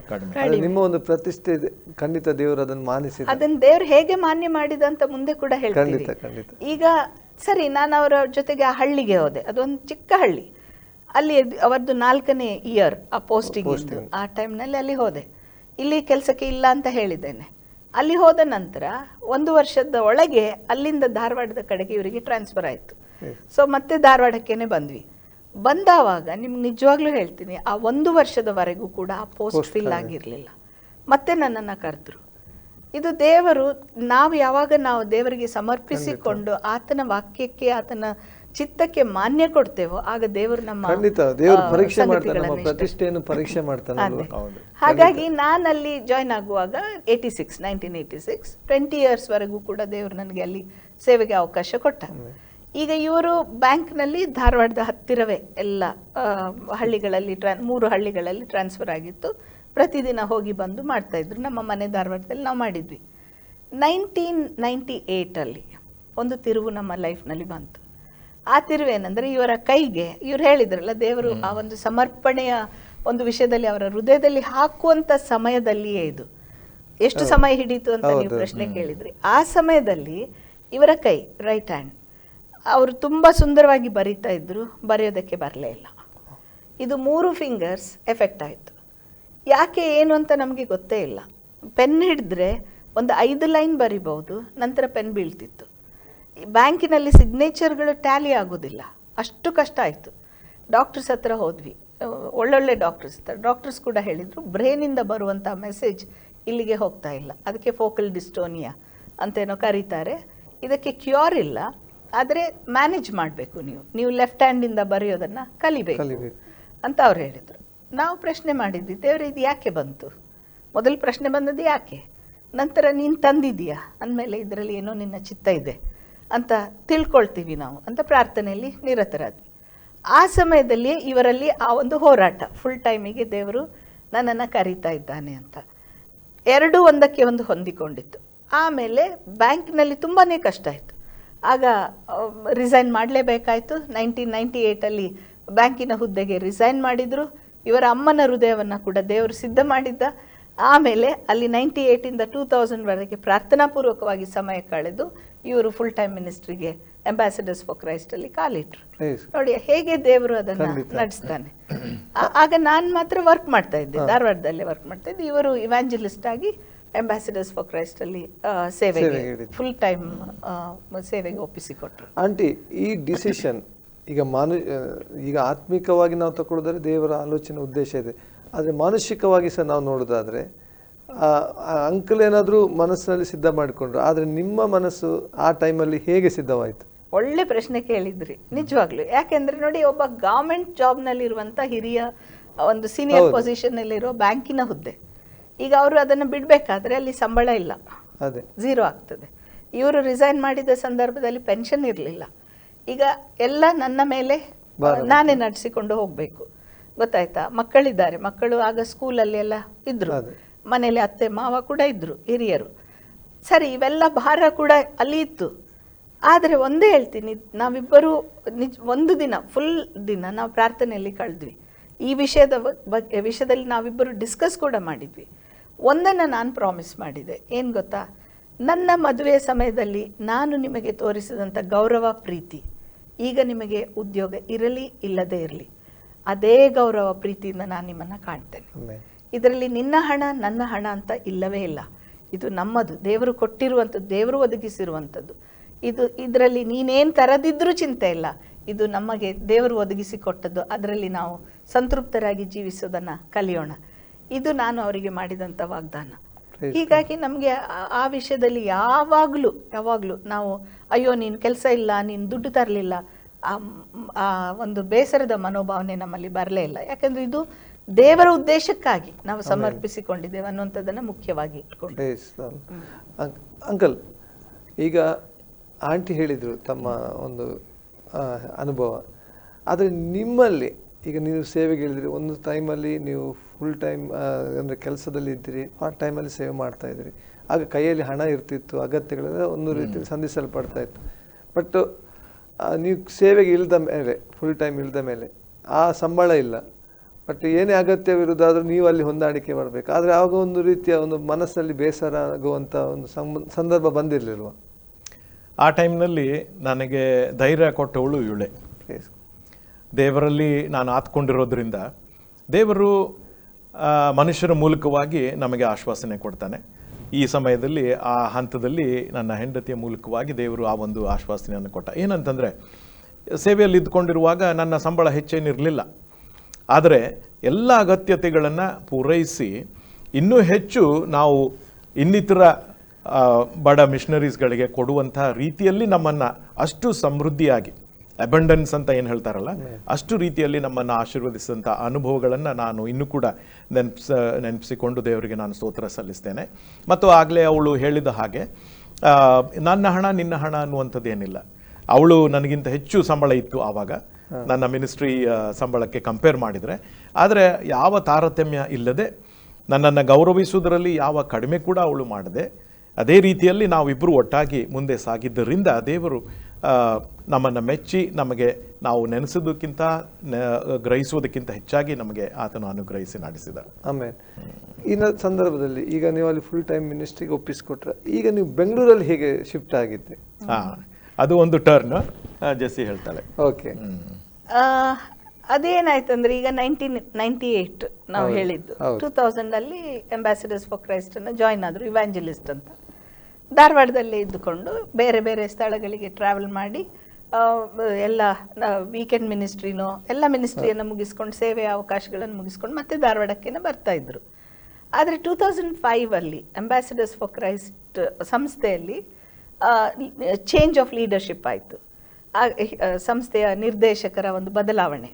ಆ ಸಂದರ್ಭದಲ್ಲಿ ಇಡೀ ಬೋರ್ಡಿನವರು ಇವರ ಹೆಸರನ್ನು ಪ್ರಾರ್ಥನಾ ಪೂರ್ವಕವಾಗಿ ಮುಂದಿಟ್ಟರು. ಈಗ ಅಲ್ಲಿ ಏನಾಯ್ತಂದರೆ 2005 ಈ ಡಿಸಿಷನ್ ಅವ್ರು ಮಾಡಿದಾಗ ನಮ್ಮ ಎದುರಿನಲ್ಲಿ ಕೂಡ ಅದನ್ನು ಇಟ್ಟರು. ಈಗ ಪ್ರಾಬ್ಲಮ್ ಏನಾಗ್ತದೆ, ಇವರು ನಿರ್ದೇಶಕರಾಗಿ ಅದನ್ನು ಒಂದು ವೇಳೆ ಆ ಜವಾಬ್ದಾರಿಯನ್ನು ತಗೊಳ್ಳೋದಾದರೆ, ಸಂಸ್ಥೆಯ ಜವಾಬ್ದಾರಿಯನ್ನು ತಗೊಳ್ಳೋದಾದರೆ ನಾವು ಧಾರವಾಡದಿಂದ ಬೆಂಗಳೂರಿಗೆ ಮೂವ್ ಆಗಬೇಕು. ಯಾಕಂದರೆ ಡೈರೆಕ್ಟರ್ ಇರುವಂಥದ್ದು ಬ್ಯಾಂಗ್ಳೂರಲ್ಲಿ, ಹೆಡ್ ಕ್ವಾರ್ಟರ್ಸ್ ಇರುವಂಥದ್ದು ಬ್ಯಾಂಗ್ಳೂರಲ್ಲಿ. ಸೊ ಮೂವ್ ಆಗಬೇಕು. ಈಗ ಮೂವ್ ಆಗಬೇಕಾದ್ರೆ ನಾನು ನನ್ನ ಕೆಲಸವನ್ನು ರಿಸೈನ್ ಮಾಡಬೇಕು. ಯಾಕೆ? ನಮ್ಮ 1985 ಮದುವೆಯ ಸಂದರ್ಭದಲ್ಲಿ ನಾವು ಮಾಡಿಕೊಂಡಂಥ ಒಂದು ಪ್ರತಿಷ್ಠೆ. ಏನಪ್ಪ ಪ್ರತಿಷ್ಠೆ? ನಾವಿಬ್ಬರು ಒಟ್ಟಾಗಿ ಕ್ರಿಸ್ತನಿಗೋಸ್ಕರ ಕ್ರೈಸ್ತ ಕುಟುಂಬ ಕಟ್ಟಬೇಕು, ದೇವರು ಕರೆಯುವ ಸಮಯದಲ್ಲಿ ಮಾತ್ರ ಇಬ್ಬರು ಸಪ್ರೇಟ್ ಆಗುವಂಥದ್ದು. ಹಾಗೆ ಈಗ ಇದು ದೊಡ್ಡ ತಿರುವು. ಯಾಕೆಂದರೆ ಈಗ ಅವರು ಆಲ್ರೆಡಿ ಸೇವೆಯಲ್ಲಿದ್ದಾರೆ. ನನ್ನ ಒಂದು ಹ್ಯೂಮನ್ ಮನುಷ್ಯನ ಒಂದು ನೀವು ಹೇಳಿದ್ರಲ್ಲ ಕ್ಯಾಲ್ಕುಲೇಷನ್, ನನ್ನ ಒಂದು ಸಪೋರ್ಟ್ ಅಲ್ಲಿದೆ ಫ್ಯಾಮಿಲಿಗೆ, ಫೈನಾನ್ಷಿಯಲ್ ಸಪೋರ್ಟ್. ಮಕ್ಕಳು ಆ ಸಮಯದಲ್ಲಿ, ಮಗಳು 12th ಇದ್ಲು, ಮಗ 10th ಅಲ್ಲಿದ್ದ. ಈಗ ಅವರ ಮುಂದಿನ ಜೀವನದ ಎಲ್ಲ ಇದೆ, ಇದೆ. ಇದು ದೊಡ್ಡ ಒಂದು ಹೋರಾಟ. ಈಗ ನಾನು ಬಿಡಬೇಕು. ಈಗ ಲೋಕದವ್ರು ಏನು ಹೇಳ್ತಾರೆ, ನೀನು ಹುಚ್ಚಿ, ಇಂಥ ಒಂದು ಹೆಡ್ ಆಫ್ ದ ಡಿಪಾರ್ಟ್ಮೆಂಟ್ ಆಗಿದೆಯಾ, ಎಲ್ಲ ಸಂಬಳ ಇದೆ, ಇದನ್ನು ಬಿಟ್ಟರೆ ನೀನು ಹುಚ್ಚಿ. ನಿಜವಾಗ್ಲೂ ನಾನು ಅದನ್ನು ಕೇಳಿಸ್ಕೊಂಡಿದ್ದೀನಿ. ಆಯಿತಾ? ಈ ಹೋರಾಟದಲ್ಲಿರುವಾಗ ಒಂದು ನಿರ್ಧಾರ ಮಾಡಿದೆವು, ನಮ್ಮನ್ನು ಸ್ವಾಮಿ ಇಲ್ಲಿವರೆಗೆ ನಡೆಸಿದ್ದಾನೆ, ಆತನ ಸ್ವರವನ್ನೇ ನಾವು ಕೇಳಿಸ್ಕೊಳ್ಳೋಣ. ಮತ್ತಿನ್ನೇನು, ಆತನ ನಡೆಸುವಿಕೆ ಇಲ್ಲದೆ ನಾವು ನಡೀಲಿಕ್ಕೆ ಸಾಧ್ಯ ಇಲ್ಲ. ಹಾಗೆ ನಾನು ಒಂದು ದಿನ ಇದು ಪ್ರಾರ್ಥನೆಯಲ್ಲಿ ಇರುವಾಗಲೇ ಒಂದು ದಿನ ಬೆಳಿಗ್ಗೆ ನನ್ನ ಮಾರ್ನಿಂಗ್ ವಾಕ್ ಹೋಗಿಬಿಟ್ಟು ಹಿಂದೆ ಬರುವಾಗ ನಮ್ಮ ಆಲಯದ ಬಾಗಿಲು ತೆರೆದಿತ್ತು. ನಾನು ಒಳಗೆ ಹೋಗಿ ಪ್ರಾರ್ಥನೆಯಲ್ಲಿ ಅಲ್ಲಿ ಪ್ರಾರ್ಥನೆ ಮಾಡೋಣ ಅಂತ ಹೋದೆ. ಹೋಗಿ ಅಲ್ಲಿ ನಾನು ಹೇಳಿದೆ, ದೇವರೇ ಇವತ್ತು ನಾನು 2 ಪ್ರಶ್ನೆ ನಿನಗೆ ಕೇಳ್ತೇನೆ. ಇದೇ ನನ್ನ ಮಾತುಗಳು. ಯಾರೂ ಇರಲಿಲ್ಲ ಬೆಳಿಗ್ಗೆ. 2 ಪ್ರಶ್ನೆ. ಒಂದು ಪ್ರಶ್ನೆ, ಈಗ ಈ ವಯಸ್ಸಿನಲ್ಲಿ, ಮಧ್ಯ ವಯಸ್ಸಿನಲ್ಲಿ ಒಂದು ಊರು ಬಿಟ್ಟು ಇನ್ನೊಂದು ಊರಿಗೆ ಹೋಗಬೇಕು, ಆಯಿತಾ? ಅದು ದೊಡ್ಡ ಊರು, ಇದು ಚಿಕ್ಕ ಪಟ್ಟಣ, ಅಲ್ಲಿ ನಾವು ಸೆಟ್ಲ್ ಆಗ್ಬೋದಾ? ಇದು ನನಗೆ ಭಯ ಇದೆ. ಈ ಪ್ರಶ್ನೆ ನಾನು ನಿನಗೆ ಕೇಳ್ತೇನೆ ದೇವರೇ. 2ನೇದ್ದು, ಮಕ್ಕಳ ವಿದ್ಯಾಭ್ಯಾಸ, ಮಕ್ಕಳದೆಲ್ಲ ಸೆಟ್ಲ್ ಆಗಬೇಕು. ಈಗ ನಾನು ಕೂಡ ಕೆಲಸ ಬಿಟ್ಟರೆ ಮುಂದೆ ಹೇಗೆ? ನನಗೆ ಭಯ ಇದೆ. ಇವೆರಡಕ್ಕೂ ನೀನು ಉತ್ತರ ಕೊಡಬೇಕು. ಅದೊಂದು ಮಾನಸಿಕವಾಗಿ ಬರುವಂಥ ಸಹಜ ಪ್ರಶ್ನೆ. ನಾನು ಸಹಜವಾಗಿ ಯಥಾರ್ಥವಾಗಿ ಕೇಳಿದ್ದೇನೆ. ಆದರೆ ನಿಮಗೆ ಒಂದು ಹೇಳ್ತೇನೆ, ಆ ಹೊತ್ತು ಆದಂಥ ಅನುಭವ ನಾನು ಮರೆಯಲ್ಲ. ಅಂದರೆ ಅನುಭವ ಅಂದರೆ ಒಂದು ದೊಡ್ಡ ಏನೋ ಬೆಳಕು ಕಾಣಿಸ್ತದೆ ಅದೆಲ್ಲ ಅಲ್ಲ. ದೇವರ ವಾಕ್ಯ ನನ್ನ ಮನಸ್ಸಿನಲ್ಲಿ ದೇವರು ತಂದಿದ್ದಾನೆ ಅಷ್ಟೇ. ಸಮಾಧಾನ ಕೊಡುವ ವಾಕ್ಯ. ಏನು ಗೊತ್ತಾ, ಅಬ್ರಹಾಮನನ್ನು ನಾನು ಕರೆದಾಗ ಅವನಿಗೆ ಎಷ್ಟಿತ್ತಪ್ಪ ವಯಸ್ಸು ಅಂತ. ಅವನು ತುಂಬ ವಯಸ್ಸಾಗಿತ್ತಲ್ಲ ಅಂದೆ. ನೀನು ಅವನಿಗಿಂತ ತುಂಬ ಚಿಕ್ಕವಳಲ್ವಾ, ನಾನು ನಡೆಸಲ್ವಾ? ನಡೆಸ್ತೀಯ ದೇವರೇ, ಆದರೆ ನನ್ನ ಮಕ್ಕಳ ಫೀಸೆಲ್ಲ ಯಾರು ಕೊಡ್ತಾರೆ? ಇದನ್ನು ನಾನು ಮತ್ತೆ ಕೇಳಿದೆ. ಕೂಡಲೇ ದೇವರು ಪುನಃ ಆತನ ವಾಕ್ಯ ನನ್ನ ಹೃದಯದಲ್ಲಿ ಹಾಕಿದ್ದಾನೆ. ಯಾವ ವಾಕ್ಯ ಗೊತ್ತಾ? ಮತ್ತಾಯನ ಸುವಾರ್ತೆ 6ನೇ ಅಧ್ಯಾಯ 33. ಮೊದಲು ದೇವರ ರಾಜ್ಯಕ್ಕಾಗಿಯೂ ಆತನ ನೀತಿಗಾಗಿಯೂ ತವಕಪಡು, ಆಗ ಉಳಿದೆಲ್ಲವುಗಳು ಅಲ್ಲಿ ಕೊಡಲ್ಪಡ್ತವೆ. ನನಗೆ ತುಂಬ ಒಂದು ರೀತಿ ಸಮಾಧಾನ ಬಂತು. ಆದರೆ ಅದು ಒಂದೇ ಬಂತು ಅಂತ ನಾನು ಹಿಂದೆ ಬರಲಿಲ್ಲ. ಆಯಿತು ದೇವರೇ ಥ್ಯಾಂಕ್ ಯು ಅಂತ ಹೇಳಿ ತುಂಬ ಸಮಾಧಾನದ ಉತ್ತರ ಕೊಟ್ಟಿದೆಯಾ ಅಂತ ದೇವರಿಗೆ ಕೃತಜ್ಞತೆಯನ್ನು ಸಲ್ಲಿಸಿ ನಾನು ಮನೆಗೆ ಬಂದೆ. ಮನೆಗೆ ಬಂದು ಸ್ವಲ್ಪ ಸಮಯದಲ್ಲಿ ನನ್ನ ಪಾಸ್ಟರ್ ನನಗೆ ಒಂದು ಲೆಟ್ರ್ ಕಳಿಸ್ತಾರೆ. ವೆಕೇಷನ್ ಬೈಬಲ್ ಸ್ಕೂಲ್ ಇತ್ತು, ಅಲ್ಲಿ ನಾನು ಟೀಚರ್ಸಿಗೆ ಒಂದು ಡಿವೋಷನ್ ತಗೊಳ್ಬೇಕಿತ್ತು. ಆ ಡಿವೋಷನ್ನಿನ ಟಾಪಿಕ್ ಅಬ್ರಹಾಮನ ಕರೆ. ಮತ್ತೆ ಪುನಃ ದೇವರದನ್ನು ನನಗೆ ಎಫರ್ಮ್ ಮಾಡಿದ್ರು. ಮತ್ತೆ ನಾವು ಪ್ರಾರ್ಥನೆಯಲ್ಲಿರುವಾಗ ಇವರು ಒಂದು ಮಾತು ಕೇಳಿದರು, ಎಲ್ಲ ಇರ್ತದೆ ರಿಚಸ್, ಇಲ್ಲಿ ಏನೂ ಇಲ್ಲ, ದೇವರ ಕೃಪೆ ಮಾತ್ರ ಇದೆ, ಯಾವುದನ್ನು ಹಿಡ್ಕೊಳ್ತೀಯ? ನಾನಂದು ಇದು ದೇವರ ಕೃಪೆ, ದೇವರ ನಡೆಸುವಿಕೆ. ರಿಚಸ್ ಇರ್ಬೋದು, ಇವತ್ತಿರ್ಬೋದು, ಇಲ್ಲದೇ ಇರ್ಬೋದು, ಇದು. ಅದೇ ಸಮಯದಲ್ಲಿ ದೇವರು ಪುನಃ ವಾಕ್ಯ ಕೊಟ್ಟದ್ದು ಹಬಕ್ಕೂಕನ ಗ್ರಂಥ 3ನೇ ಅಧ್ಯಾಯ 17ನೇ ವಚನ. ಈ ಹೊತ್ತು ಎಲ್ಲ ಇರ್ತದೆ, ಏನೂ ಇಲ್ಲ, ಗೊತ್ತಲ್ವೇ? ಆ ವಾಕ್ಯದಲ್ಲಿದೆ, ಹಟ್ಟಿಯಲ್ಲಿ ಕುರಿಗಳು ಕೂಡ ಇಲ್ಲ, ಅಂಜೂರದಲ್ಲಿ ಅಂಜೂರವೂ ಇಲ್ಲ, ಯಾವುದೂ ಇಲ್ಲ, ಆದರೆ ಯೆಹೋವನಲ್ಲಿ ಉಲ್ಲಾಸಿಸುವೆನು, ಆತನೇ ನನ್ನ ಬಲ.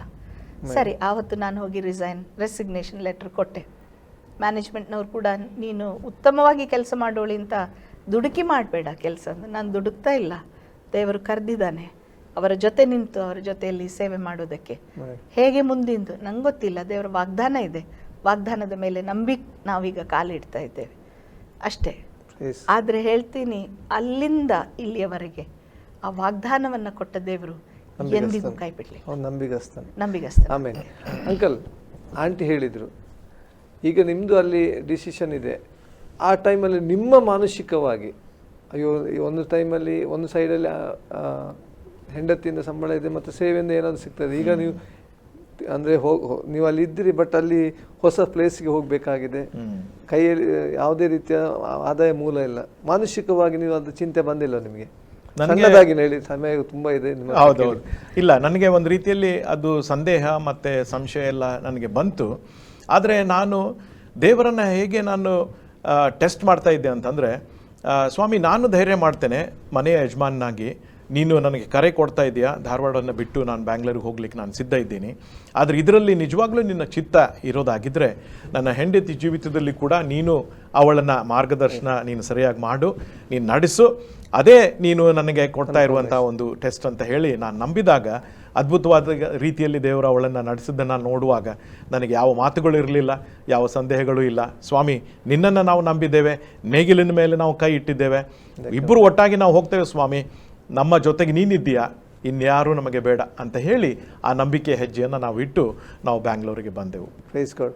ಇಲ್ಲಿ ಮಕ್ಕಳ ಪಾರ್ಟ್, ಮಕ್ಕಳಿಗ ಒಂದು ಏನು ಪ್ರಬುದ್ಧಕ್ಕೆ ಬಂದಿದ್ದಾರೆ, ಅಲ್ಲಿ ಮಕ್ಕಳ ಒಂದು ರಿಯಾಕ್ಷನ್ ಹೇಗಿತ್ತು? ಅವರ ವಿದ್ಯಾಭ್ಯಾಸ ಮಕ್ಕಳ ವಿಷಯದಲ್ಲಿ ನಾನು ಹೇಳೋದಕ್ಕಿಂತ ಜೆಸ್ಸಿ ಹೇಳೋದು ಒಳ್ಳೇದು. ಹಾಗೆ ಅಂತಲ್ಲ, ಅಂದ್ರೆ ಒಳ್ಳೆ ಪ್ರಶ್ನೆ ಕೇಳಿದ್ರಿ. ಈ ನಾವು ಏನೇನು ನಿರ್ಧಾರ ಮಾಡಿದ್ದೇವಲ್ಲ, ಅದನ್ನು ಮಕ್ಕಳಿಗೂ ಕೂಡ ನಾವು ಇನ್ವಾಲ್ವ್ ಮಾಡಿದ್ದೇವೆ, ಅವರಿಗೂ ಕೂಡ ತಿಳಿಸ್ತಿದ್ದೆವು. ಆದರೆ ಅವರು ಈಗ ನಮಗಿರುವಂಥ ಆ ಪ್ರಬುದ್ಧತೆ ಅವರಿಗಿರಲ್ಲ. ಆದರೆ ಅವ್ರಿಗೆ ಒಂದು ಭರವಸೆ ಇತ್ತು, ನಮ್ಮ ಅಪ್ಪ ಅಮ್ಮ ದೇವರನ್ನು ನಂಬಿಕೊಂಡಿದ್ದಾರೆ ಅಂದಮೇಲೆ ದೇವರು ಅವರನ್ನು ನಡೆಸ್ತಾನೆ, ಅಷ್ಟೇ. ಸಿಂಪಲ್ ಒಂದು ಫೇತ್. ಇದು ಒಂದು ನಾನು ಹೇಳಲಿಕ್ಕೆ ಬಯಸ್ತೇನೆ. ಇದು ಕಾರಣ, ನೀವು ಅವರ ಮಧ್ಯದಲ್ಲಿ ಮಾದರಿಯ ಜೀವಿತ ನಡೆಸಿದ್ರಿಂದ, ಅವರಿಗೆ ದೇವರ ಭಯಭಕ್ತಿ ನೀವು ಕಳಿಸಿಕೊಟ್ರಿಂದ ಆ ಡಿಸಿಷನ್. ಇಲ್ಲಾದರೆ ಇವತ್ತು ಎಷ್ಟೋ ಕ್ರೈಸ್ತ ಕುಟುಂಬದ ಮಕ್ಕಳು ಒಂದು ರೀತಿಯಲ್ಲಿ ಅವರು ಭಯಭಕ್ತಿಯಲ್ಲಿ ಇದ್ರೂ ಸಹ ಮಕ್ಕಳು ದಾರಿ ತಪ್ತಾ ಇದ್ದಾರೆ, ಅವರಿಗೆ ಸರಿಯಾದ ಎಜುಕೇಶನ್ ಅಥವಾ ದೇವರ ಭಯ ಕಲಿಸೋದಿಲ್ಲ. ಇವತ್ತು ನೀವು ತೆಗೆದುಕೊಳ್ಳುವಂಥ ಆ ದೊಡ್ಡ ಡಿಸಿಷನ್ನಲ್ಲಿಯೂ ಮಕ್ಕಳು ಅಂದರೆ ಸಪೋರ್ಟ್ ಆಗಿ ಸಹಕರಿಸಬೇಕಂತ ಹೇಳಿದ್ರೆ ನೀವು ಮಕ್ಕಳನ್ನು ಆ ಒಂದು ದೇವರ ಭಯಭಕ್ತಿಯಲ್ಲಿ ನಡೆಸಿದ್ದೀರಾ ಅನ್ನೋದಾಗಿ ಅರ್ಥವಾಗ್ತದೆ. ಅಷ್ಟೇ ಅಲ್ಲ, ಸ್ವತಃ ಅವರೇ ಅನುಭವಿಸುವಂತೆ ದೇವರು ಅನೇಕ ಸಂಗತಿಗಳನ್ನು ಅವರ ಜೀವನದಲ್ಲಿ ಮಾಡಿದ್ದಾನೆ. ಈಗ ನಾನು ಆಗಲೇ ಹೇಳಿದೆ, ಮಗಳು 12th ಮುಗಿಸಿದ್ಲು, ಇನ್ನು ಅವಳು ಪ್ರೊಫೆಷನಲ್ ಕೋರ್ಸಿಗೆ ಹೋಗಬೇಕು, ಹೆಚ್ಚಿನ ಅಭ್ಯಾಸಕ್ಕೆ. ಇದು 2005 ಆಯಿತಾ. ಆಗ ಅವಳ ಮನಸ್ಸಿನಲ್ಲಿದ್ದದ್ದು, ನಾನು ಫಿಸಿಯೋಥೆರಪಿಸ್ಟ್ ಆಗಬೇಕು, ಅಂಗವೈಕಲ್ಯರ ಮಧ್ಯದಲ್ಲಿ ಸೇವೆ ಮಾಡಬೇಕು, ಅದು ಅವಳ ಒಂದು ಭಾರ ಇತ್ತು. ಅದಕ್ಕೆ ಅವಳು ಎಕ್ಸಾಮ್ ಬರೆದಿದ್ಲು CMC ವೆಲ್ಲೋರೆಗೆ. ಆಮೇಲೆ ಎಕ್ಸಾಮ್ ಕ್ಲಿಯರ್ ಆಯಿತು, ಕಡೆಗೆ ಇಂಟರ್ವ್ಯೂ ಬಂತು. ಇಂಟರ್ವ್ಯೂನಲ್ಲಿ ಅವಳು ವೇಟಿಂಗ್ ಲಿಸ್ಟ್ 1 ಇದ್ಲು. ಅಲ್ಲಿ ಪ್ರತಿ ವರ್ಷ 10 ಜನನ ಮಾತ್ರ ತೆಗೆದುಕೊಳ್ತಾ ಇದ್ರು ಆ ಸಮಯದಲ್ಲಿ. ಹಾಗಾಗಿ ವೇಟಿಂಗ್ ಲಿಸ್ಟ್ ಇದು ಯಾವಾಗ ಜೂನ್ ಆಯಿತಾ, ಆಗಸ್ಟಿಂದ ಕ್ಲಾಸಸ್ ಸ್ಟಾರ್ಟ್. ಸೊ ಆಗಸ್ಟ್ವರೆಗೆ ಕೆಲವರು ಬಿಡ್ತಾರೆ, ಇವಳು ಅಲ್ಲಿ ಸೇರ್ತಾಳೆ, ಇದು ಹ್ಯೂಮನ್ ಥಿಂಕಿಂಗ್. ಹಾಗೆ ನಮ್ಮ ಆಲೋಚನೆ ಇತ್ತು. ಅಂದರೆ ನಾವು ಬ್ಯಾಂಗ್ಳೂರಿಗೆ ಹೋಗೋಕ್ಕಿಂತ ಮುಂಚೆ ಇವಳು ವೆಲ್ಲೋರಿಗೆ ಹೋಗ್ತಾಳೆ, ಇದು ಪ್ರಾರ್ಥನೆಯಲ್ಲೂ ಇಟ್ಟಿದ್ವಿ, ಭರವಸೆ ಕೂಡ ಇತ್ತು. ಆಮೇಲೆ ಆಗಸ್ಟ್ ಬಂತು ಫಸ್ಟ್ ವೀಕ್. ನಾನು ಅವರಿಗೆ ಅಲ್ಲಿಂದ ಏನೂ ಕೇಳಲಿಲ್ಲ ನಮಗೆ ಸುದ್ದಿ. ಅದಕ್ಕೆ ನಾವು ಕಾಲ್ ಮಾಡಿದಾಗ ಅವ್ರು ಹೇಳಿದ್ರು ಇಲ್ಲ, ಆಲ್ 10 ಆರ್ ಹಿಯರ್, ಸೊ ನಿಮ್ಮ ಮಗಳಿಗೆ ಸಿಕ್ಲಿಕ್ಕಿಲ್ಲ ಇಲ್ಲಿ ಅಂತ ಹೇಳಿದರು. ಈಗ ಒಂದು ರೀತಿ ನೋಡಿ ಮತ್ತೆ ಸಂದಿಗ್ಧ ಪರಿಸ್ಥಿತಿ. ದೇವರೇ ನೀನು ಮಾರ್ಗ ತೋರಿಸ್ತೇನೆ ಹೇಳಿದೀಯಾ, ಈ ಥರ ಆಗ್ತಾ ಇದೆ, ಏನು ಮಾಡಬೇಕು? ಆಗ ನಿಜವಾಗ್ಲೂ ಹೇಳ್ತೇನೆ, ಅಪ್ಪ ಮಗಳು ಸೇರಿಬಿಟ್ಟು ಟಿಕೆಟ್ ಬುಕ್ ಮಾಡಿದ್ದಾರೆ ವೆಲ್ಲೂರಿಗೆ ಹೋಗಲಿಕ್ಕೆ. 10th ಅಲ್ಲಿ ಇರಬೇಕು, ಇನ್ನೂ ಏನೂ ಇಲ್ಲ ಅಡ್ಮಿಷನ್. ನಾನು ಕೇಳಿದೆ ಹೇಗೆ ಬುಕ್ ಮಾಡಿದ್ರು? ಇಲ್ಲ, ದೇವ್ರು ತೋರಿಸ್ತಾನೆ, ಆ ನಂಬಿಕೆಯಿಂದ ಪ್ರಾರ್ಥನೆ ಮಾಡೋಣ. ಸರಿ, ನಿಮ್ಮ ನಂಬಿಕೆಯಲ್ಲಿ ನಾನು ಕೂಡ ನಿಂತ್ಕೊಳ್ತೇನೆ ಅಂತ ಹೇಳಿ ನಾನು ಕೂಡ ಪ್ರಾರ್ಥನೆ ಮಾಡಿದೆ. ಆ ಆಫೀಸ್ನವ್ರು ಹೇಳಿದರು ಅರೌಂಡ್ 7th ನಮಗೆ ಒಂದು ಕಾಲ್ ಮಾಡಿ ಅಂತ. ಮತ್ತೆ ನಾನು ಕಾಲ್ ಮಾಡಿದ್ದೆ ಆಗಸ್ಟ್ 7th. 10th ಸ್ಟಾರ್ಟ್ ಆಗ್ತದೆ, 7th ನಾನು ಕಾಲ್ ಮಾಡಿದೆ. ಕಾಲ್ ಮಾಡಿದಾಗ ಅವ್ರು ಏನು ಹೇಳಿದರು ಗೊತ್ತಾ? ನಾಳೆನೇ ನಿಮ್ಮ ಮಗಳನ್ನು ಕರ್ಕೊಂಡು ಬರಬೇಕು. ನಾನು ಹೇಗೆ, ಮೊನ್ನೆವರೆಗೆ ಯಾವುದೂ ಇಲ್ಲ ಹೇಳಿದ್ರಲ್ಲ, ಹೇಗೆ? ಇಲ್ಲ, ನಿನ್ನಿನ ದಿನ 10 ಜನರ ಫಿಸಿಕಲ್ ಎಕ್ಸಾಮಿನೇಷನ್ ಆಯಿತು, ಒಂದು ಸ್ಟೂಡೆಂಟ್ ಅದರಲ್ಲಿ ಪಾಸ್ ಆಗಲಿಲ್ಲ, ನಿಮ್ಮ ಮಗಳು ಬಂದಿದ್ದಾಳೆ. ಇದು ದೇವರ ಅದ್ಭುತ ಕಾರ್ಯ ಅಲ್ಲದೆ ಮತ್ತಿನ್ನೇನು ಹೇಳಿ. ಟಿಕೆಟ್ ಇತ್ತು, ನೆಕ್ಸ್ಟ್ ಡೇ ನಾವು ಹೋದ್ವಿ. ಅಲ್ಲಿ ಹೋಗಿ ಅವಳನ್ನು ಬಿಟ್ಟು ಬಂದೆವು. 5 ವರ್ಷದ ಕೋರ್ಸ್ ಹೊರಗಡೆ ಫಿಸಿಯೋಥೆರಪಿ ಕೋರ್ಸಿಗೆ 1 ಲಕ್ಷ ಪರ್ ಇಯರ್ ಇತ್ತು, ಅಲ್ಲಿ ಕೇವಲ 5,000 ಪರ್ ಇಯರ್. ದೇವರ ನಡೆಸುವಿಕೆ ಇದು ಅವಳ ಜೀವನದಲ್ಲಿ ಅವಳೇ ಅನುಭವಿಸಿದ್ದು. ಇನ್ನು ಮಗನ ಜೀವನದಲ್ಲಿ ಹೇಳೋದಾದರೆ, ಅವನು 10th ಮುಗಿಸಿದ್ದ. ಈಗ ನಾವು ಬ್ಯಾಂಗ್ಳೂರಿಗೆ ಬಂದ್ವಿ 2006. ಅವ್ನು ಮುಗಿಸಿದ್ದಾನೆ, ಇನ್ನು ಕಾಲೇಜ್ ಹೋಗಬೇಕು. ಎಲ್ಲಿ ಕಾಲೇಜು ಏನು ಗೊತ್ತಿಲ್ಲ, ಹೊಸ ಸ್ಥಳ ನಮಗೆ. ಯಾರೋ ಹೇಳಿದರು ಒಂದು ಸೇಂಟ್ ಜೋಸೆಫ್ಸ್ ಅಂತ ಇದೆ, ಒಳ್ಳೆ ಕಾಲೇಜಲ್ಲಿ ಹಾಕಿ. ಸರಿ, ಅವನಿಗೆ ಒಳ್ಳೆ ಗ್ರೇಡ್ ಇತ್ತು 10th ಅಲ್ಲಿ. ಆಯಿತು, ಸಿಗ್ತದೆ ಅಂತ ಹೋಗಿ ಅಪ್ಲಿಕೇಶನ್ ಕೊಟ್ಟು ಬಂದೆವು. ನಾನು ಮತ್ತು ಅವನಿಬ್ಬರೇ ಹೋದದ್ದು, ಇವರು ಬ್ಯುಸಿ ಇದ್ದರು. ಹೋಗಿ ಕೊಟ್ಟು ಬಂದಾಗ 1 ವಾರದ ನಂತರ ಹೋಗಿ ಲಿಸ್ಟ್ ನೋಡ್ತೇವೆ, ಅವನ ಹೆಸರೇ ಇಲ್ಲ. ಕೂಡಲೇ ಅವನಿಗೆ ಭಯ, ಅಲ್ಲಿ ನಿಂತಿದ್ದಾನೆ, ಮಮ್ಮಿ ನನ್ನ ಹೆಸರಿಲ್ಲ ಲಿಸ್ಟಲ್ಲಿ. ನನಗೆ ಸಹ ಒಂದು ರೀತಿ ಆಯಿತು. ಈಗ ಮುಂದೆ ಎಲ್ಲಿ ಸಹ ಅಡ್ಮಿಷನ್ ತಗೊಳ್ಳಿಲ್ಲ ಕಾಲೇಜಿಗೆ, ಏನು ಮಾಡಬೇಕು ಗೊತ್ತಿಲ್ಲ. ಅದಕ್ಕೆ ಏನು ಮಾಡೋಣ ಅಂದ. ನಿಮ್ಮ ಕಾಲೇಜ್ ಆದರೆ ನಿಮ್ಮದು ಸಿಕ್ತಿತ್ತಲ್ಲ ನನಗೆ ಅಂದ ಅವನು. ಒಂದು ಮಾತು ಹೇಳಿದೆ ಅಲ್ಲೇ ನಿಂತ್ಕೊಂಡು, ಮಗ ದೇವ್ರ ವಾಗ್ದಾನ ಮಾಡಿದ್ದಾನೆ, ಏನಂತ? ದೇವರ ರಾಜ್ಯಕ್ಕಾಗಿ ನೀತಿಗಾಗಿ ತವಕ ಪಡು, ಕೊಡ್ತೇನೆ ಹೇಳಿದ್ದಾನೆ, ಲೆಟ್ ಅಸ್ ಟ್ರಸ್ಟ್ ಗಾಡ್. ಹೇಗೆ ಅಂದ, ನಂಗೆ ಗೊತ್ತಿಲ್ಲ, ಯು ಟ್ರಸ್ಟ್ ಗಾಡ್. ಅಲ್ಲೇ ನಿಂತ್ಕೊಂಡಿದ್ದೇವೆ. ಆಗ ಒಬ್ಬ ಯವನಸ್ಥ ಕ್ಯಾಸಾಕ್ ಹಾಕಿಕೊಂಡು ಅಲ್ಲಿ ಒಬ್ಬರು ಬಂದರು. ಅವ್ರ ಸುತ್ತಲೂ ಜನ ಇದ್ದರು. ಅವರನ್ನು ನೋಡುವಾಗ ನನಗೆ ಅನಿಸ್ತು, ಇವರನ್ನೆಲ್ಲೋ ನೋಡಿದ್ದೇನಲ್ಲ. ಕೂಡಲೇ ಅವರನ್ನು ಹೋಗಿ ನಾನು ಮಾತಾಡಿಸಿದೆ, ಹೇಳಿದೆ ನನ್ನ ಮಗನಿಗೆ ಅವರನ್ನು ಹೋಗಿ ಮಾತಾಡಿಸಿ ಬರ್ತೇನೆ. ಅವ್ರ ಹತ್ರ ಹೋಗಿ ನಾನು ಒಂದೇ ಪ್ರಶ್ನೆ ಕೇಳಿದೆ, ಅದು ಹುಚ್ಚು ಪ್ರಶ್ನೆ. ನೀವೆಂದಾದರೂ ಧಾರವಾಡದಲ್ಲಿದ್ರಾ ಅಂತ ಕೇಳ್ತಾ ಇದ್ದೀನಿ. ಹೊಸ ಜನ, ಅದು ಫಸ್ಟ್ ಟೈಮ್ ನೋಡ್ತಾ ಇದ್ದೇನೆ. ಧಾರವಾಡದಲ್ಲಿದ್ರಾ ಅಂತ. ಕೂಡಲೇ ಆ ವ್ಯಕ್ತಿ ನನ್ನನ್ನು ನೋಡಿಬಿಟ್ಟು, ಮೇಡಮ್ ನೀವ್ಯಾಕೆ ಇಲ್ಲಿದ್ದೀರಾ ಅಂತ ಕೇಳ್ದ. ಗೊತ್ತಾಯಿತು ಇವರು ನನ್ನ ಸ್ಟೂಡೆಂಟ್ ಅಂತ. ನಾನು ಕಾಲೇಜಲ್ಲಿ ಕಲಿಸ್ತಿದ್ದೆಲ್ಲ. 1992 ಸ್ಟೂಡೆಂಟ್, 2006 ನೋಡ್ತಾ ಇದ್ದೇನೆ, ಆಫ್ಟರ್ 14 ಇಯರ್ಸ್. ಕೂಡಲೇ ಗೊತ್ತಾಯ್ತು ಅವನು ಯಾರು ಏನು ಅಂತ. ಮಾತಾಡಿಸಿದೆ, ಖುಷಿ ಆಯಿತು. ನಾನು ಕೇಳಿದೆ, ನೀನೇನಪ್ಪ ಇಲ್ಲಿ? I am the vice principal of this college madam. ಹೇಳ್ತೇನೆ, ದೊಡ್ಡ ಬಾಗಿಲು. ಕೂಡಲೇ ಕೇಳ್ದೆ, ನೀವು ಯಾಕೆ ಇಲ್ಲಿದ್ದೀರಾ? ನಾನು ಹೇಳಿದೆ, ಹೀಗೀಗಾಗಿದೆ. ಇಲ್ಲ, ನೀವು ಯಾವುದೋ ಒಂದು ಫಾರ್ಮ್ ಕೊಡಲಿಕ್ಕೆ ಮರ್ತಿರ್ಬೋದು, ಅವನ ಈ ಗ್ರೇಡಿಗೆ ಅವನಿಗೆ ಸಿಕ್ಕಲೇಬೇಕು, ನೀವೇನು ಚಿಂತೆ ಮಾಡಬೇಡಿ, ಮನೆಗೆ ಹೋಗಿ ಫೀಸ್ ತೊಗೊಂಡು ಬನ್ನಿ ಕಟ್ಟಿ. ನನ್ನ ಮಗ ನಿಂತ್ಕೊಂಡು ನೋಡ್ತಾ ಇದ್ದಾನೆ, how God can do a miracle. And ಇನ್ನೊಂದು ಅಂದರೆ ಅದ್ಭುತ ಅಂದರೆ, only for 3 months this principal was there, vice principal. ಯಾರ್ದು ಸ್ಟಾಪ್ ಗ್ಯಾಪಿಗಾಗಿ ಅಲ್ಲಿ ಬಂದವರು. ಅಂದರೆ ನೀವು ಮಕ್ಕಳ ವಿಷಯದಲ್ಲಿ ಕೇಳಿದ್ರಿ, ವಾಗ್ದಾನ ಮಾಡಿದ ಆತನು ನಂಬಿಗಸ್ತನು, ನಡೆಸ್ತಾನೆ. ಖಂಡಿತವಾಗಿ ದೇವರು ಹೇಗೆ ಎಲ್ಲವನ್ನು ತನ್ನ ಮಕ್ಕಳಿಗೋಸ್ಕರ ಸಿದ್ಧ ಮಾಡಿದನೆಂಬುದಾಗಿ ಅನುಭವ ಸಾಕ್ಷಿಯ ಕೇಳಲಿಕ್ಕೆ ಸಾಧ್ಯ. ಅಂಕಲ್, ನೀವು ಸೇವೆಗೆ ಇಳಿದಿರ, ಇದು ನಿಮಗೆ ಪ್ರಶ್ನೆ. ಈಗ ಸೇವೆಗೆ ಇಳಿದಾಗ, ಸೇವೆಯಲ್ಲಿ ಹೋಗುವಾಗ ಕೊರತೆಗಳು ಬಂದೇ ಬರ್ತದೆ. ಆ ಕೊರತೆ ಬಂದಾಗ ನೀವು ಹೇಗೆ ಎದುರಿಸಾಯಿತು, ಒಂದು ಸಣ್ಣ ಎಕ್ಸಾಂಪಲ್ ಕೊಟ್ಟರು ನಮ್ಮ ಮುಂದುವರಿಸ್ಬೋದಾ? ವಾಯ್ಸ್ ಕೊರತೆಗಳು ಬಂದಾಗ ಅದ್ಭುತವಾದ ರೀತಿಯಲ್ಲಿ ದೇವರು ನಡೆಸ್ತಾನೆ. ನಂಬಿದಂಥ ತನ್ನ ಮಕ್ಕಳ ಕೈಯನ್ನು ಎಂದಿಗೂ ಕೂಡ ಆತನು ಬಿಡುವ ಆತನಲ್ಲ. ದೇವರ ವಾಕ್ಯದಲ್ಲಿ ಅನೇಕ ವಾಗ್ದಾನಗಳಿವೆ, ಅವುಗಳನ್ನು ನಾವು ಕ್ಲೈಮ್ ಮಾಡ್ತಾ ಇದ್ವು ಅಷ್ಟೇ. ಈಗ ಅನೇಕ ಕೊರತೆಗಳು ಮತ್ತು ಇಂಥ ಸಮಸ್ಯೆಗಳು ನಮಗೆ ಬಂದಾಗ ಮಕ್ಕಳಿಗೂ ಕೂಡ ನಾವು ಅದನ್ನೇ ನಾವು ಕಲಿಸಿದ್ದು.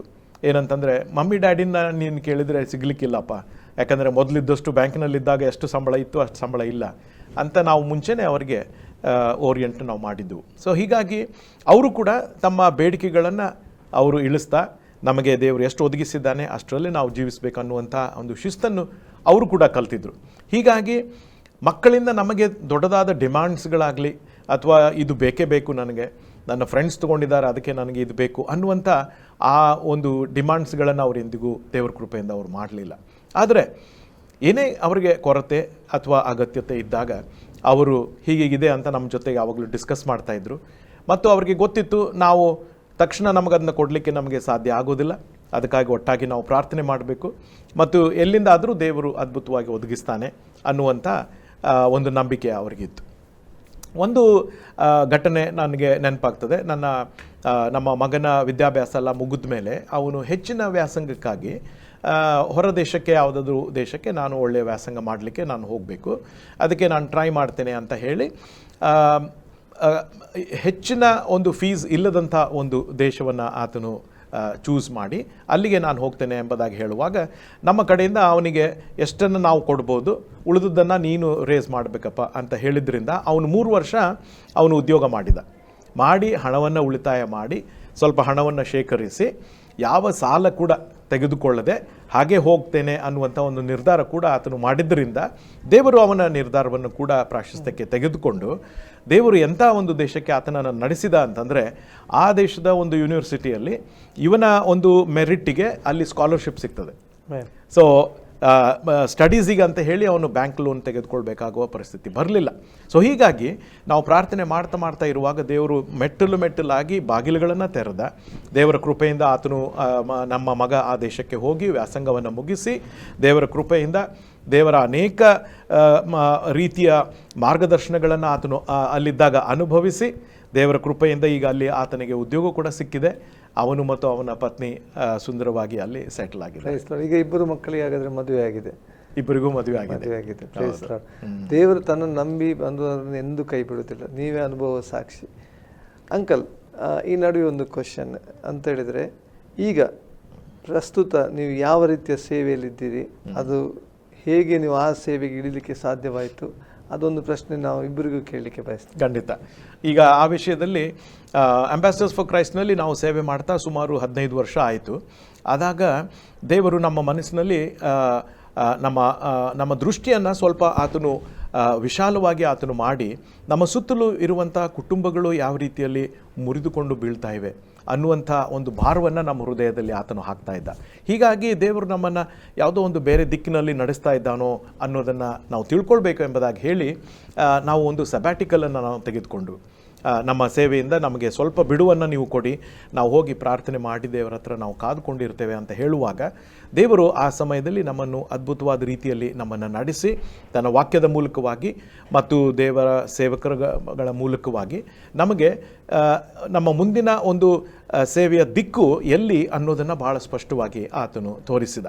ಆ ದಿಕ್ಕು ಏನು ಅಂತಂದರೆ ಕುಟುಂಬಗಳ ಮಧ್ಯದಲ್ಲಿ ಸೇವೆ ಮಾಡುವಂಥದ್ದು, ಮದುವೆ ಆಗಲಿಕ್ಕಿರುವಂಥವರಿಗೆ ಸೂಚನೆ ಸಲಹೆಗಳನ್ನು ದೇವರ ವಾಕ್ಯದಿಂದ ಕೊಡುವಂಥದ್ದು, ದೇವರ ಚಿತ್ತ ಅರಿತುಕೊಳ್ಳುವುದು ಹೇಗೆ ಅನ್ನುವ ವಿಷಯದಲ್ಲಿ ಮದುವೆ ಆದಂಥ ದಂಪತಿಗಳಿಗೆ ಮತ್ತು ತಂದೆ ತಾಯಿಗಳಿಗೂ ಕೂಡ ಯಾವ ರೀತಿಯಲ್ಲಿ ಒಂದು ಒಳ್ಳೆಯ ಕ್ರೈಸ್ತ ಕುಟುಂಬವನ್ನು ದೇವರ ಮೌಲ್ಯಗಳ ಮೇಲೆ ಆಧಾರಿತವಾದಂಥ ಒಂದು ಕುಟುಂಬ ಹೇಗೆ ಕಟ್ಟಬೇಕು ಅನ್ನುವ ವಿಷಯದಲ್ಲಿ ದೇವರು ನಮ್ಮನ್ನು ನಡೆಸಿದ ಕಾರಣ 2015ರಿಂದ ನಾವು ಈಗ ಹೆಚ್ಚು ಕುಟುಂಬಗಳ ಮಧ್ಯದಲ್ಲಿ ಸೇವೆಯನ್ನು ಮಾಡುವಂಥ ಒಂದು ಸುಂದರವಾದಂಥ ಅವಕಾಶ ದೇವರು ನಮಗೆ ಕಲ್ಪಿಸಿಕೊಟ್ಟಿದ್ದಾನೆ. ಸೊ ಅದರಲ್ಲಿ ನಾವಿಬ್ಬರು ಒಟ್ಟಾಗಿ ಸೇವೆ ಮಾಡ್ತಾ ನಾವು ಬಹಳ ಸಂತೃಪ್ತರಾಗಿ ಮುಂದೆ ನಡೆಯುವಂಥ ಒಂದು ಭಾಗ್ಯ ದೇವರು ನಮಗೆ ಕೊಟ್ಟಿದ್ದಾನೆ. ಬೆಂಗಳೂರಿಂದ ಧಾರವಾಡದಿಂದ ಬೆಂಗಳೂರಿಗೆ ಬಂದರೆ ಈಗ ಬೆಂಗಳೂರಲ್ಲಿ ಇನ್ನೊಂದು ವಿಧವಾದ ಸೇವೆಯಲ್ಲಿ ನೀವು ಹೇಳಿದ್ದೀರ. ಈ ಟೈಮಲ್ಲಿ ನಿಮ್ಮ ಅನುಭವ ಹೇಗೆ?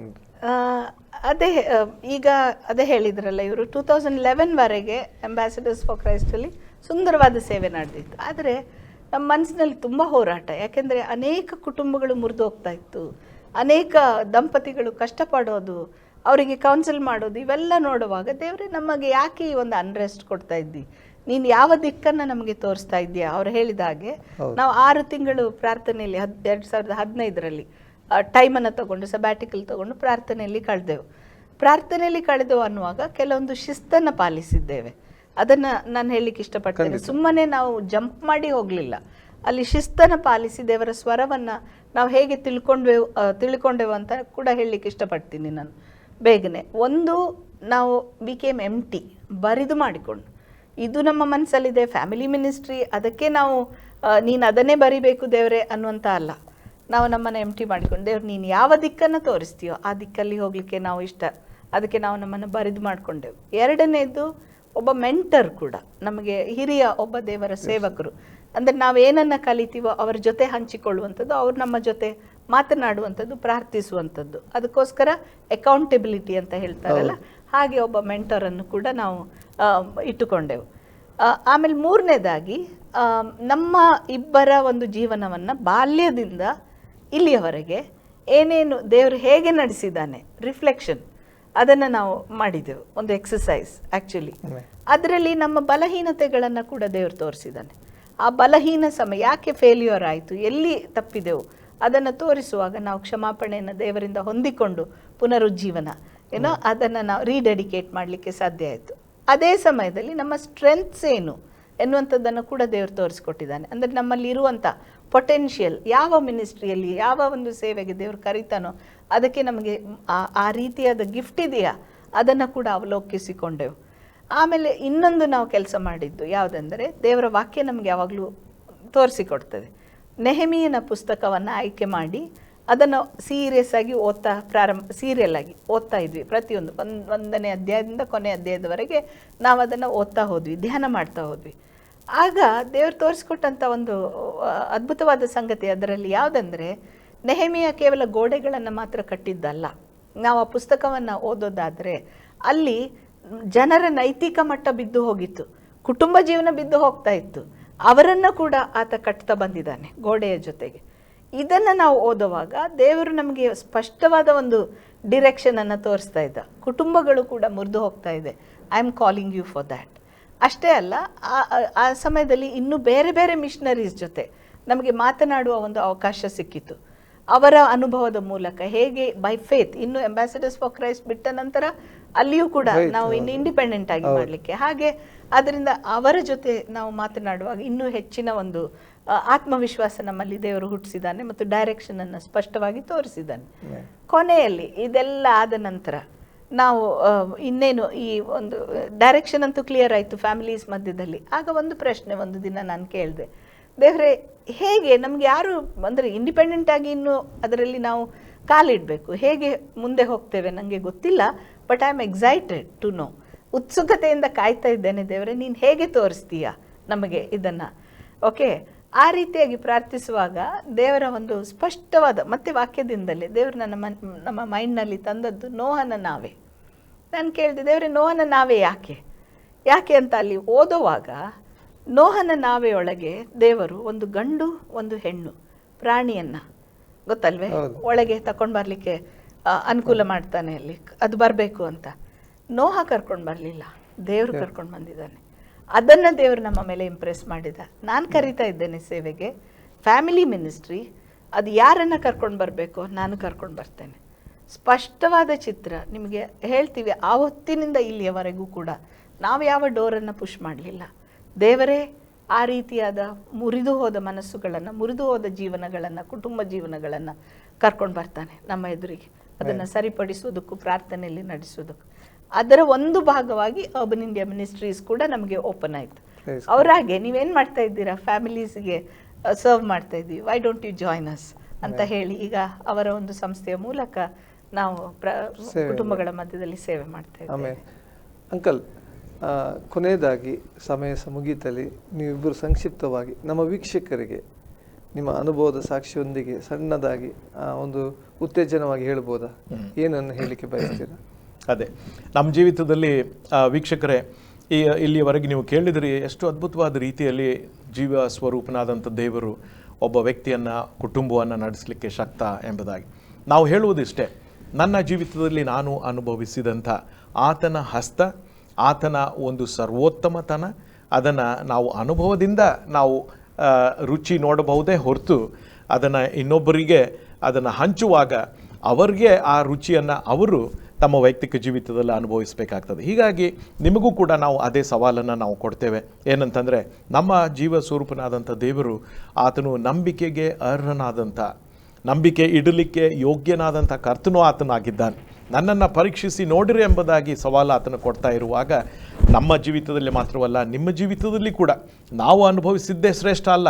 ನಮಗಿಂತ ಶ್ರೇಷ್ಠವಾದ ಸಂಗತಿಗಳನ್ನು ನಿಮ್ಮ ಜೀವಿತದಲ್ಲಿ, ನಿಮ್ಮ ಕುಟುಂಬ ಜೀವಿತದಲ್ಲಿ ನೀವು ಅನುಭವಿಸಲಿಕ್ಕೆ ಸಾಧ್ಯ ಯಾವಾಗ ನಿಮ್ಮ ಸಂಪೂರ್ಣ ಸಮರ್ಪಣೆ ದೇವರ ಹಸ್ತಗಳಲ್ಲಿ ನೀವು ಮಾಡುವಾಗ ಆತನು ಖಂಡಿತವಾಗಿ ನಡೆಸ್ತಾನೆ ಮತ್ತು ನಿಮ್ಮ ಮೂಲಕವಾಗಿ ಆತನು ಮಹಿಮೆ ಹೊಂತಾನೆ. ಅವರ ಜೊತೆಗೆ ನಾನು ಕೂಡ ನನ್ನ ಸ್ವರವನ್ನು ಸೇರಿಸ್ತೇನೆ. ಒಂದೇ ಥಾಟ್. ಆದರೆ ಒಂದನ್ನು ನಾನು ಹೇಳಲಿಕ್ಕೆ ಇಷ್ಟಪಡ್ತೇನೆ ವೀಕ್ಷಕರೇ, ಏನು ಗೊತ್ತಾ, ದೇವರ ಉದ್ದೇಶಗಳು ಬಹು ಉನ್ನತವಾದ ಉದ್ದೇಶಗಳು, ನಮಗೆ ಗೊತ್ತಿಲ್ಲ. ನಾವು ಅಷ್ಟೇ ಮಾಡಬೇಕಾದದ್ದು, ವಿ ಶುಡ್ ಬಿ ಅವೈಲೇಬಲ್.